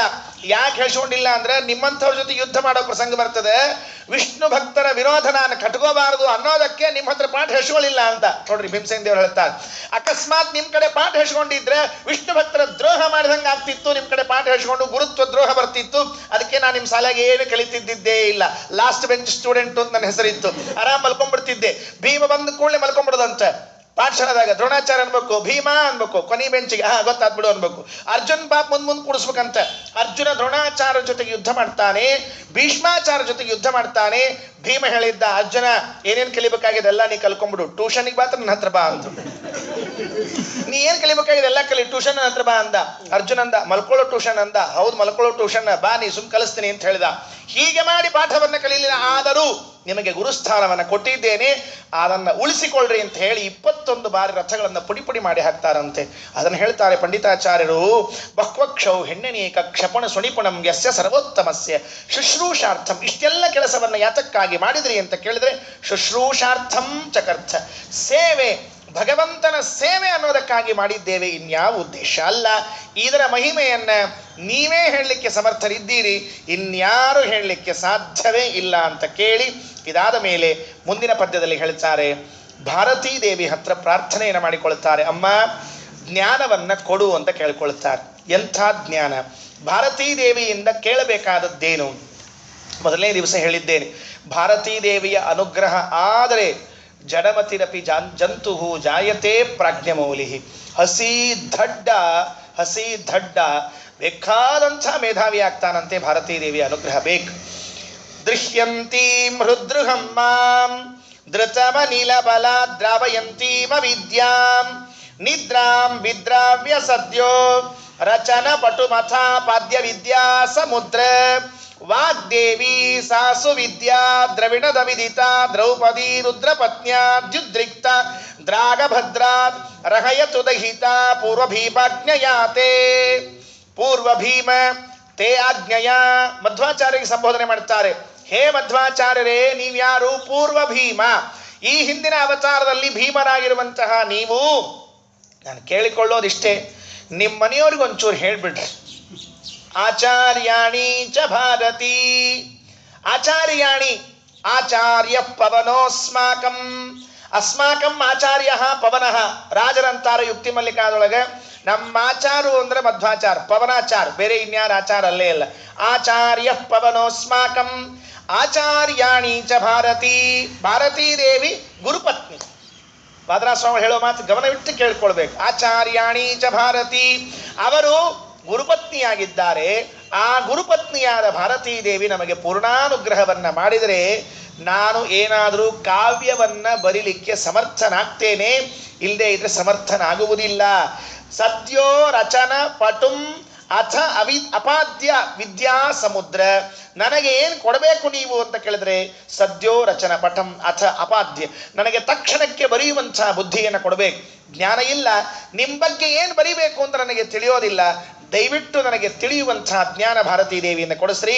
ದೃಶ್ಯಂತಿ ಹೃದೃಹಂ ಮಾಂ, ನನ್ನಲ್ಲಿರುವಂತಹ ಅಜ್ಞಾನ ಅದು ತುಂಬಿ ಕುಳಿತು ಬಿಟ್ಟಿದೆ. ಆ ಅವಿದ್ಯಾ ನಿದ್ರಾಂ ವಿದ್ರಾವ್ಯ, ಅಜ್ಞಾನವೆಂಬುವಂತಹ ನಿದ್ದೆಯನ್ನ ಓಡಿಸಿ ನಮಗೆ ನೀವು ಜ್ಞಾನವನ್ನು ಕೊಡುವಂತೆ, ಸದ್ಯೋ ವಿದ್ಯೆಯನ್ನು ಕೊಡುವಂತೆ ಅನುಗ್ರಹ ಮಾಡಬೇಕು. ಹೇ ವಿದ್ಯಾ ಸಮುದ್ರ, ಆಚಾರ್ಯರಿಗೆ ಸಂಬೋಧನೆಯನ್ನು ಮಾಡ್ತಾರೆ ಪಂಡಿತಾಚಾರ್ಯರು, ವಿದ್ಯಾ ಸಮುದ್ರ ಅಂತ ಕರೀತಾರೆ. ಆಚಾರ್ಯರು ನಿಜವಾಗಿಯೂ ಕೂಡ ವಿದ್ಯಾ ಸಮುದ್ರರು. ಪಂಡಿತಾಚಾರ್ಯರು ಸಾಕ್ಷಾತ್ ನೋಡಿದವರು. ತತ್ವಪ್ರದೀಪಕದ ಪ್ರಾರಂಭದಲ್ಲಿ ಒಂದು 10-15 ಶ್ಲೋಕಗಳಲ್ಲಿ ಶ್ರೀಮದಾಚಾರ್ಯರ ಮಹಿಮೆಯನ್ನು ಕೊಂಡಾಡುವಾಗ ಹೇಳ್ತಾರೆ, ನಮ್ಮ ಆಚಾರ್ಯರಿಗೆ ಯಾವ ವಿದ್ಯೆ ಬರ್ತಿರ್ಲಿಲ್ಲ ಅಂತ ಪ್ರಶ್ನೆ ಕೇಳ್ತಾರೆ. ಗಂಧರ್ವ ವಿದ್ಯಾ ನಿಪುಣಸ್ಯ ತಸ್ಯ, ಗಾನ ಕೇಳಬೇಕೆ ಪರಮಾದ್ಭುತವಾದ ಗಾನವನ್ನು ಮಾಡ್ತಾ ಇದ್ರು. ಆಚಾರ್ಯರ ಗಾನವೇ ಒಂದು ವಿಶೇಷ. ಗ್ರಂಥ ಬರೀಬೇಕೆ ಅದೊಂದು ವಿಶೇಷ. ದೇಹದ ಲಕ್ಷಣ ಬೇಕೆ ಅದೊಂದು ವಿಶೇಷ. ನೀವು ಯಾವುದನ್ನ ತೆಗಿತೀರಿ ಅದೆಲ್ಲವೂ ನಮ್ಮ ಆಚಾರ್ಯರಲ್ಲಿ ಇತ್ತು. ವಿದ್ಯಾ ಸಮುದ್ರ ಸುವಿದ್ಯಾ ದ್ರವಿಣದ, ಅವರಿಗೆ ಕೊಂಡಾಡ್ತಾರೆ, ನೀವೆಂಥವರು ಅಂದರೆ ಸುವಿದ್ಯೆ ಎಂಬುವಂತಹ ಸಂಪತ್ತನ್ನು ಕೊಡುವಂಥವರಾಗಿದ್ದೀರಿ. ತೇ ಆಜ್ಞೆಯ ದಯಿತ, ನಿಮ್ಮ ಆಜ್ಞೆಯಿಂದ ನಿಮ್ಮ ಹೆಂಡತಿಯಾಗಿರುವಂತಹ ದ್ರೌಪದಿ ದೇವಿ ಅವಳೆಂಥವಳು ರುದ್ರಪತ್ನಿಯ ದ್ಯುದ್ರಿಕ್ತ, ರುದ್ರಪತ್ನಿಯಾದ ಪಾರ್ವತೀ ದೇವಿಯರೇ ಮೊದಲಾದವರಿಗಿಂತಲೂ ಶ್ರೇಷ್ಠರಾಗಿರುವಂಥವಳಾಗಿದ್ದಾಳೆ. ಅಷ್ಟೇ ಅಲ್ಲ, ಅವರೆಲ್ಲರಿಂದ ಕೂಡಿಕೊಂಡು ಬಂದಿರತಕ್ಕಂಥವಳಾಗಿದ್ದಾಳೆ ದ್ರೌಪದಿ ದೇವಿ. ಅಂತಹ ದ್ರೌಪದಿ ದೇವಿ ನಮಗೆ ಅನುಗ್ರಹವನ್ನು ಮಾಡಬೇಕು ಅಂತ ಕೇಳಿಕೊಳ್ತಾರೆ. ಮಹಾಭಾರತ ಹೇಳುವಂತೆ, ಶ್ರೀಮದಾಚಾರ್ಯ ತಿಳಿಸುವಂತೆ, ದ್ರೌಪದಿ ದೇವಿಯ ಜನ್ಮವೇ ವಿಚಿತ್ರವಾದ ಜನ್ಮ. ನಾವೆಲ್ಲ ಸಾಮಾನ್ಯವಾಗಿ ದ್ರೌಪದಿ ದೇವಿಯನ್ನು ಕೇಳುವಾಗ 5 ಗಂಡಂದರ ಮಾಡಿಕೊಂಡಕ್ಕಿ ಅಂತ ಇಷ್ಟ ಪಾಪ ಹೇಳ್ತಿರ್ತಾರೆ ಕಥೆಯನ್ನು. ಅಕ್ಕಿ ಹೆಂಗೆ ಹುಟ್ಟಿದ್ಲು ಎಂಬುದನ್ನೊಂದು ಕೇಳಬೇಕಲ್ಲ. ಆಚಾರ್ಯರಿಗೆ ಹೇಗೆ ಗರ್ಭವಾಸ ಇಲ್ಲ, ವಾಯುದೇವರಿಗೆ ಗರ್ಭವಾಸ ಇಲ್ಲವಾದದ್ದರಿಂದ ವಾಯುಪತ್ನಿಯಾದ ಭಾರತೀ ದೇವಿಗೂ ಗರ್ಭವಾಸ ಇಲ್ಲ. ಅಗ್ನಿಯಲ್ಲಿ ಆಹುತಿ ಹಾಕಿದ್ರು, ಮುಂದಿನ ಕ್ಷಣಕ್ಕೆ ಎದ್ದು ಬಂದಿದ್ದಾಳೆ. ಹುತೇಹ ವಿಷಿ ಮಂತ್ರಾಭ್ಯಾಂ, ಅವಳು ಆ ಪಾಂಚಾಲ ದೇಶದ ದೊರೆ ಯಾಜೋಪಯಾಜರನ್ನ ಕರೆದು ಯಜ್ಞ ಮಾಡಿಸಿದ್ನಂತೆ. ಯಾಕೆ ಯಜ್ಞ ಮಾಡಿಸಿದ ಅಂತ ಕೇಳಿದ್ರೆ, ಅರ್ಜುನನಿಗಾಗಿ ಒಂದು ಕನ್ಯಾ, ದ್ರೋಣದನ್ನ ಕೊಲ್ಲುವುದಕ್ಕಾಗಿ ಒಂದು ಹುಡುಗ ವರ, ಹಿಂಗೆ ಬೇಕಾಗಿದೆ ಅಂತ ಹೇಳಿ ಯಜ್ಞ ಮಾಡಿಸಿದ್ರು. ಯಾಜೋಪಯಾಜರ ಯಜ್ಞ ಮುಗಿಸಿದ ಮೇಲೆ ಆ ಚರು ಇತ್ತಲ್ಲ, ಉಳಿದ ಅನ್ನವನ್ನ ಕೊಡಬೇಕು ಹೆಂಡತಿಗೆ, ಕರಿ ಅಂತ ಹೇಳಿದ್ರು. ಹೋಗಿ ಹೇಳಿದ್ರು, ಹೆಂಡತಿ ಹೇಳಿದ್ರಂತಿಲ್ಲ, ಮತ್ತೆ ಕರಿಲಿಗತ್ತಾರ, ಇದನ್ನ ಚರು ಕೊಡ್ತಾರಂತ ಬರ್ಬೇಕಂತ. ಆಚಾರ್ಯಗೆ ಒಂದು 10 ನಿಮಿಷ ಕಾಯಿ ಅಂತ ಹೇಳಲ್ಲಕ್ಕೆ ಹೆಂಡತಿ. ಯಾಕ, ನಾ ಇನ್ನೂ ಪೌಡ್ರ್ ಹಚ್ಕೊಳಿಕತ್ತೀನಿ, ಒಂಚೂರು ಪೌಡ್ರ್ ಹಚ್ಕೊಂಡು ಲಿಫ್ಟಿಗೆ ಹಚ್ಕೊಂಡು ಕುಂಕುಮ ಹಚ್ಕೊಂಡು ಬರ್ತೀನಿ, ಆಚಾರ್ಯಗೆ ಒಂದು 10 ನಿಮಿಷ ಕಾಯಿ ಅಂತ ಹೇಳಿ. ನಾ ಹೇಳಿನಿ ಅಂತ ತಿಳ್ಕೊಬೇಡ್ರಿ. ಮಹಾಭಾರತ ನಿರ್ಣಯದಲ್ಲಿ ಆಚಾರ್ಯ ಸ್ಪಷ್ಟವಾದ ಮಾತು ಬರೀತಾರೆ, ಮುಖಂ ನಾವಲಿಪ್ತಂ ಮಮ, ನನ್ನ ಮುಖ ಇನ್ನೂ ಶೃಂಗಾರಗೊಂಡಿಲ್ಲ, ಅಲಂಕಾರಗೊಂಡಿಲ್ಲ, ಒಂದು 10 ನಿಮಿಷ ಕಾಯಿ ಅಂತ ಹೇಳ್ತಾರೆ. ಯಾಜೋಪಯಾಜರ ಮೊದಲೇ ತಲಿತಿರ್ಕ ಬ್ರಾಹ್ಮಣರೇ, ಅವರು ತಲಿತಿರ್ಕರು. ಅವರಂದ್ರು, ನೀ ಬರದೇ ಇದ್ರೆ ಕತ್ತೆ ಬಾಲ ಕುದುರೆ ಜುಟ್ಟು ಹೋಗೆ ಅಂದ್ರು. ಅವರು ಬರಲಿಲ್ಲ, ಏನ್ ಮಾಡ್ಬೇಕು? ಅದನ್ನು ತಗೊಂಡ್ರು, ಮಂತ್ರ ಹೇಳಿದ್ರು. ಏನ್ ಮಂತ್ರ? ಈ ಮಂತ್ರ ತಿಂದ ಮೇಲೆ ನೀನು ಗರ್ಭಿಣಿಯಾಗಿ ನೀನು ಹಡಿಬೇಕಲ್ಲ, ಚಾನ್ಸೇ ಇಲ್ಲ. ಗರ್ಭ ಧರಿಸುವ ಮಂತ್ರವನ್ನು ಹೇಳ್ತೇನೆ, ಹುಟ್ಟುವ ಮಂತ್ರವನ್ನು ಹೇಳ್ತೇನೆ ಅಂತ 2 ಮಂತ್ರಗಳನ್ನು ಹೇಳಿ ಅಗ್ನಿಯಲ್ಲಿ ಹಾಕೇ ಬಿಟ್ರು. ಹಾಕಿದ ಮುಂದಿನ ಕ್ಷಣದಲ್ಲಿ ವೇದಿ ಮಧ್ಯಾತ್ ಸಮುತ್ಥಿತ, ಇಬ್ಬರು ಎದ್ದು ಬಂದರು. ತಕ್ಷಣದಲ್ಲಿ ಎದ್ದು ಬಂದಿದ್ದಾರೆ. ಎಷ್ಟೊತ್ತು? ಸಮಿತ್ ಆ ಆಹುತಿ ಮಂತ್ರ ಹೇಳಿ ಹಾಕೋದ ಕ್ಷಣನೋ ಎದ್ದು ಬರೋದು. ಎಷ್ಟೊತ್ತು ಲೇಟ್ ಆಗತ್ತೆ, ತಕ್ಷಣ ಎದ್ದು ಬಂದು ನಿಂತು ಈಕಿ ಬಂದ್ಲ. ಆಮೇಲೆ ಲಿಫ್ಟಿಗೆ ಹಚ್ಕೊಂಡು ಪೌಡ್ರ್ ಹಚ್ಕೊಂಡು ಬಂದ್ಲು. ಆಚಾರ ಕೊಡ್ರಿ ಅಂದ್ರು. ಆಚಾರ ಹಾಕಿವಿ ಅಂದ್ರು. ಅವರು ಎಲ್ಲಿ ಅಂತ ಕೇಳಿದ್ಲು. ಅಗ್ನ್ಯಾಗ ಹಾಕಿವಿ, ಬೇಕಾದ್ರೆ ತಗೋ ಅಂದ್ಲು. ಸುಮ್ಮನೆ ನೋಡ್ಕೋತ ನಿಂತ್ಲು. ಪಾಪ ಅವರಿಬ್ರು ಬಂದು ನಿಂತಿದ್ರಲ್ಲ, ತಪ್ಪಾತು ಅಂತ ಕಾಲಿಗೆ ಬಿದ್ಲು. ಒಂದು ವರ ಕೊಡ್ರಿ ಅಂದ್ರು. ಏನು? ಈ ಹುಟ್ಟಿದ 2 ಮಕ್ಕಳು ನನ್ನ ಅಮ್ಮ ಅಂತ ತಿಳ್ಕೊಬೇಕು, ಅದು ವರ ಕೊಡ್ರಿ ಅಂತ ಕೇಳ್ಕೊಂಡ್ಲಕ್ಕೆ. ಯಾಕಂದ್ರೆ ಅಲ್ಲಿ ಹುಟ್ಟ್ಯಾರ ಅವರು, ನನ್ನ ಮಾತಾಡ್ಸಂಗೆ ಇಲ್ಲ ನಾಳೆಯಿಂದ, ಅದಕ್ಕೆ ಅಮ್ಮ ಅಂತ ವರ ಕೊಡ್ರಿ ಅಂತ ಹೇಳಿದರೆ ತಥಾಸ್ತು ಅಂದ್ರೆ ಅವರಿಬ್ರು ಯಾಜೋಪಯಾಜರು. ದ್ರೌಪದಿ ದೇವಿಯ ಹುಟ್ಟು ಅಯೋನಿಜಳು, ಅಗ್ನಿಜ ಕನ್ಯೆ ಅವಳು. ಪವಿತ್ರವಾದ ಜನ್ಮ ಇರತಕ್ಕಂಥದ್ದು. ಅಂತಹ ಉತ್ತಮಳಾದ ಭಾರತೀ ದೇವಿಯರ ಆ ಕೈಯನ್ನು ಹಿಡಿದವರು ಭೀಮಸೇನ ದೇವರು. ಅದಕ್ಕಾಗಿ ಹೇಳ್ತಾರೆ, ದೃಶ್ಯಂತಿ ಭೃದೃಹಮ್ಮ ಧೃತಂ ಅನಿಲ ಬಲಾ ದ್ರಾವಯಂತೀಂ ಅವಿದ್ಯಾ ನಿದ್ರಾಂ ವಿದ್ರಾವ್ಯ, ನಮ್ಮ ಅಜ್ಞಾನವೆಂಬ ನಿದ್ರೆಯನ್ನು ಓಡಿಸಿ ಸದ್ಯೋ ರಚನಪಟುಂ ಅಥ ಅಪಾದ್ಯ ವಿದ್ಯಾ ಸಮುದ್ರ ವಾಗ್ದೇವಿ ಸಾಸು ವಿದ್ಯಾ ದ್ರವಿಡದ ವಿದಿತ ದ್ರೌಪದಿ ರುದ್ರಪತ್ನ್ಯಾದ್ಯುದ್ರಿಕ್ತ ದ್ರಾಗ್ ಅಭದ್ರಾತ್ ರಹಯತು ದಯಿತ ಪೂರ್ವಭೀಮಾಗ್ನೇಯಾತೆ, ನಮ್ಮನ್ನು ಅನುಗ್ರಹವನ್ನು ಮಾಡ್ರಿ ಅಂತ ಕೇಳಿಕೊಳ್ಳುತ್ತಾರೆ. ಇದಾದ ಮೇಲೆ ಇನ್ನೊಂದು ಶ್ಲೋಕವನ್ನು ನೋಡ್ತಾ ನಿಲ್ಲಿಸೋಣ. ಮತ್ತೆ ನಾಳೆ ಸಿಕ್ಕಾಗ ಮುಂದಿನದನ್ನು ನೋಡೋಣ. ಈಗ ಕೇಳ್ತಾರೆ, ನೀವು ಅವತಾರ ಮಾಡಿದ್ದು ಯಾತಕ್ಕಾಗಿ? ಭಗವಂತನ ಸೇವೆಯನ್ನು ಮಾಡಬೇಕು ಅನ್ನುವ ಒಂದೇ ಉದ್ದೇಶದಿಂದ ಮಾಡಿದ್ದು. ತುಂಬ ಶಾಸ್ತ್ರೀಯವಾದ ವಿಷಯ ಇದೆ. ಸರಳವಾಗಿ ಹೇಳಿ ಮುಕ್ತಾಯ ಮಾಡ್ತೇನೆ. ಅಷ್ಟೆಲ್ಲ ವಿಷಯಗಳು ಪ್ರಾಯಶಃ ನಮ್ಮ ತಲೆಯಲ್ಲಿ ಹೋಗೋದಿಲ್ಲ. ಇಲ್ಲಿ ಹೇಳಿದ ಒಂದೆರಡು ಶಬ್ದಗಳ ಚಮತ್ಕಾರವನ್ನು ತೋರಿಸ್ತೇನೆ. ಯಾಭ್ಯಾಂ ಶುಶ್ರೂಷುರಾಸೀಹಿ ಕುರುಕುಲ ಜನನೇ ಕ್ಷತ್ರ ವಿಪ್ರೋದಿತಾಭ್ಯಾಂ ಬ್ರಹ್ಮಭ್ಯಾಂ ಬ್ರಹ್ಮಿತಾಭ್ಯಾಂ ಚಿತಿ ಸುಖ ವಪುಷಾ ಕೃಷ್ಣ ನಾಮಾಸ್ಪದಾಭ್ಯಾಂ ನಿರ್ಭೇದಾಭ್ಯಾಂ ವಿಶೇಷಾದ್ ವಿವಚನ ವಿಷಯಾಭ್ಯಾಂ ಉಭಾಭ್ಯಾಂ ತುಭ್ಯಂ ಚಕ್ಷೇಮದೇಭ್ಯಃ ಸರಸಿಜ ವಿಲಸಲ್ಲೋಚನೆಭ್ಯೋ ನಮಸ್ತು. ಯಾಭ್ಯಾಂ ಶುಶ್ರೂಷು ಆಸೀಹಿ ಕುರುಕುಲ ಜನನೆ, ನೀವು ಹುಟ್ಟಿ ಬಂದದ್ದು ಎರಡು ಭಗವದ್ ರೂಪಗಳ ಸೇವೆಯನ್ನ ಮಾಡಬೇಕು ಅಂತ ಬಂದಿದ್ದೀರಿ. ಒಂದು ವಾಸಿಷ್ಠ ಕೃಷ್ಣ, ಇನ್ನೊಂದು ಯಾದವ ಕೃಷ್ಣ. ಕೃಷ್ಣನಾಮಾಸ್ಪದಾಭ್ಯಾಂ, ಎರಡು ಭಗವದ್ ರೂಪಗಳು ಕೃಷ್ಣನಾಮಾಸ್ಪದಾಭ್ಯಾಂ, ಕೃಷ್ಣ ಅಂತ ಹೆಸರು. ಯಾವ ಕೃಷ್ಣನ್ನ ಕರೆದರೂ ಕೃಷ್ಣನೇ. ವಾಸಿಷ್ಠ ಕೃಷ್ಣನು ಕೃಷ್ಣನೇ, ಯಾದವ ಕೃಷ್ಣನು ಕೃಷ್ಣನಾಗಿದ್ದಾನೆ. ತುಭ್ಯಂಚ ಕ್ಷೇಮದೇಭ್ಯ, ಅವರಿಬ್ಬರು ನೀವು ನಮಗೆ ಕ್ಷೇಮವನ್ನು ಉಂಟು ಮಾಡುವರಾಗಿದ್ದೀರಿ.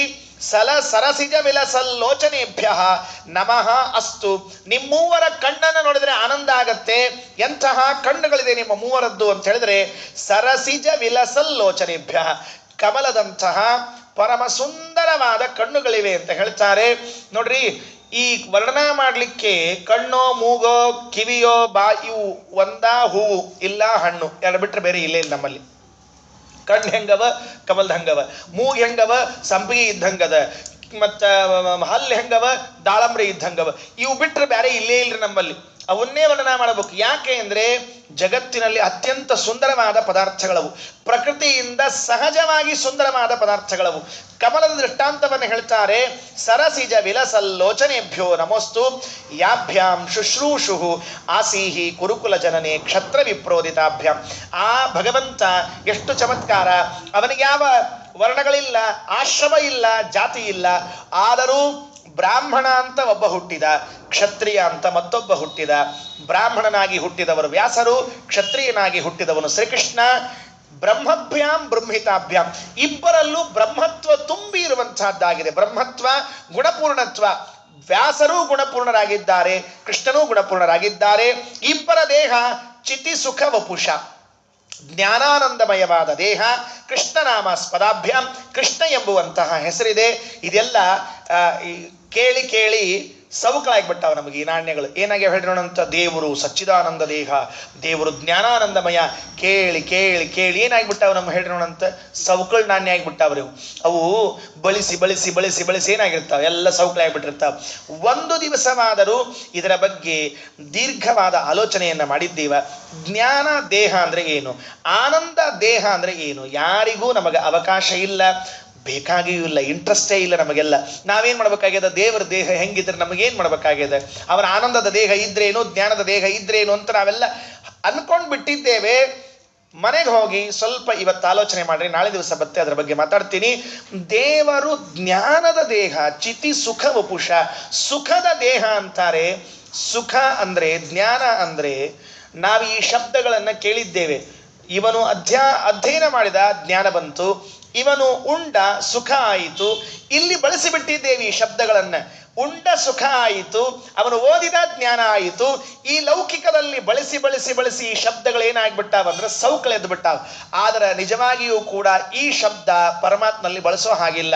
ಯಾಕೆಂದರೆ ಅವನ ಸುಖ, ಅವನ ಜ್ಞಾನ ಈ ಶಬ್ದದಿಂದ ಕರೆಸಿಕೊಳ್ಳುವುದೇ ಅಲ್ಲ, ಅಲ್ವೇ ಅಲ್ಲ. ಯಾಕೆ ಅಂದರೆ ಈ ಸುಖ, ಈ ಜ್ಞಾನದಲ್ಲಿ ದೋಷ ಮಿಶ್ರಣ ಆಗ್ಯದ. ಆ ಜ್ಞಾನ, ಆ ಸುಖದಲ್ಲಿ ದೋಷ ಮಿಶ್ರಿತ ಇಲ್ಲ. ಇದರಿಂದ ಅದನ್ನು ಕರೆಯುವ ಹಾಗಿಲ್ಲ. ಅನಿವಾರ್ಯವಾಗಿ ನಮಗೆ ಬೇರೆ ಶಬ್ದಗಳು ಸಿಕ್ತಿಲ್ಲ ಅನ್ನೋದಕ್ಕಾಗಿ ಈ ಶಬ್ದಗಳಿಂದ ವ್ಯವಹಾರ ಮಾಡ್ಲಿಕ್ಕೆ. ಇಷ್ಟೇ ನೆನಪಿಟ್ಟುಕೊಳ್ರಿ. ಅನಿವಾರ್ಯ ಆಗಿದೆ ನಮಗೆ ದೇವರ ಜ್ಞಾನವನ್ನ ಯಾವ ಶಬ್ದದಿಂದ ಕರಿಬೇಕು ನಮಗೆ ತಲೆಯಲ್ಲಿ ಹೋಗ್ತಿಲ್ಲ ಅನ್ನೋದಕ್ಕಾಗಿ ನಿಮಗೆ ಗೊತ್ತಿದ್ದ ಶಬ್ದದಲ್ಲಿ ಹೇಳ್ತಾ ಇದ್ದಾರೆ. ಶಾಸ್ತ್ರಕಾರರಂತಾರೆ ಆನಂದ ಅನ್ನೋದು ದೇವರ ಆನಂದ ವಿಲಕ್ಷಣದ. ನಿನಗೆ ಗೊತ್ತಿಲ್ಲ, ನೀ ಕರಿಬೇಕಾಗ್ಯದ, ಏನು ಮಾಡಬೇಕು? ನಿನಗೆ ಅದೊಂದೇ ಭಾಷೆಯಲ್ಲಿ ಹೇಳಬೇಕು. ಈ ತಮಿಳು, ತೆಲುಗು, ಇಂಗ್ಲೀಷ್, ಮರಾಠಿ ಬರದೇ ಇದ್ದವರಿಗೆ ಪಾಪ ಒಂದೊಂದೋ ಎರಡೆರಡೋ ವರ್ಡ್ ಬರ್ತಿರ್ತಾವ, ಅವನ್ನೇ ಇಟ್ಕೊಂಡು ವ್ಯವಹಾರ ಮಾಡಿ ಮುಗಿಸ್ತಿರ್ತಾರಂತ. ಅವರಿಗೆ ಆ ಭಾಷಾ ಬರ್ತಿರಂಗಿಲ್ಲ, ವ್ಯವಹಾರ ಮಾಡಬೇಕಾಗ್ತಿರ್ತದೆ, ಸಮಸ್ಯೆ ಆಗ್ಬಿಟ್ಟಿರ್ತದಲ್ಲ. ಅದಕ್ಕಾಗಿ ಭಗವಂತನಲ್ಲಿ ಇರುವಂತಹ ಎಲ್ಲ ಗುಣಗಳು, ಎಲ್ಲ ಕ್ರಿಯೆಗಳು ಎಲ್ಲ ವಿಲಕ್ಷಣವಾದದ್ದು. ಅಂತಹ ವಿಲಕ್ಷಣವಾದ ಜ್ಞಾನಾನಂದಗಳು ದೇಹ, ಆ ದೇಹದಿಂದ ಕೂಡಿರುವಂತಹ ನೀನು ಕೃಷ್ಣನಾಮಾಸ್ಪದಾಭ್ಯಾಂ ನಿರ್ಭೇದಾಭ್ಯಾಂ, ಭೇದನೇ ಇಲ್ಲ. ವ್ಯಾಸ ಬೇರೆ ಅಲ್ಲ, ಕೃಷ್ಣ ಬೇರೆ ಅಲ್ಲ ಅಲ್ರಿ. ಭೇದ ಇಲ್ಲಂತೀರಿ, ಇಬ್ರು ಅಂತಿರ್ಲಿ. ಹೆಂಗಂತೀರಿ ಅಂದರೆ ದ್ವಿವಚನ ವಿಷಯಾಭ್ಯ, ವಿಶೇಷ ದ್ವಿವಚನ ವಿಷಯ, ವಿಶೇಷ ಬಲ ಅಂತಿದೆ. ಇದೆಲ್ಲ ಶಾಸ್ತ್ರದ ವಿಷಯಗಳು. ಇದನ್ನೆಲ್ಲ ಪುರಾಣದಲ್ಲಿ ಹೇಳಲಿಕ್ಕೆ ಸಾಧ್ಯವೂ ಇಲ್ಲ, ಅರ್ಥ ಆಗುವುದೂ ಇಲ್ಲ. ವಿಶೇಷ ಬಲ ಅಂದರೆ ಏನಂತ ಹೇಳಬೇಕು? ವಿಶೇಷದಿಂದ ಎರಡನ್ನು ಕರೆಸಿಕೊಳ್ಳುತ್ತಾರೆ. ಅಮುಭ್ಯಾಂ ಉಭಾಭ್ಯಾಂ ತುಭ್ಯಂಚ ಕ್ಷೇಮದೇಭ್ಯ ಸರಸಿಜ ವಿಲಸಲ್ಲೋಚನೆಭ್ಯೋ ನಮಸ್ತು. ನಿಮ್ಮಂತಹ ಎರಡು ರೂಪಗಳ ಸೇವೆಗೆ ಬಂದಿರುವಂತಹ ಭೀಮಸೇನ, ನಿನಗೊಂದು ನಮಸ್ಕಾರ, ಆ ಎರಡು ರೂಪಕ್ಕೂ ನಮಸ್ಕಾರ ಅಂತ ಹೇಳ್ತಾರೆ. ಮುಂದಿನ ಶ್ಲೋಕದಲ್ಲಿ ಸೌಗಂಧಿಕೆಯನ್ನ ತರಲಿಕ್ಕೆ ಹೋದರು ಭೀಮಸೇನ ದೇವರು ಅಂತ ತಿಳಿಸ್ತಾರೆ ಎಂಬಲ್ಲಿಗೆ ಯಥಾಮತಿ ಅಭಿಪ್ರಾಯ. ಶ್ರೀಕೃಷ್ಣಾರ್ಪಣಮಸ್ತು. ಕಾಯೇನ ವಾಚಾ ಮನಸೇಂದ್ರಿಯರ್ವಾ ಬುದ್ಧ್ಯಾತ್ಮನಾ ವಾನುಸುತ ಸ್ವಭಾವಃ ಕರೋಮಿ ಯದ್ಯತ್ ಸಕಲಂ ಪರಸ್ಮೈ ನಾರಾಯಣಾಯೇತಿ ಸಮರ್ಪಯೇತತ್. ಅಕ್ಷಯಂ ಕರ್ಮ ಯಸ್ಮಿನ್ ಪರೇ ಸ್ವರ್ಪಿತಂ ಪ್ರಕ್ಷಯಂ ಯಾಂತಿ ದುಃಖಾನಿ ಯನ್ನಾಮತಃ. ಅಕ್ಷರೋ ಯೋಜನಃ ಸರ್ವದೈವಾಮೃತಃ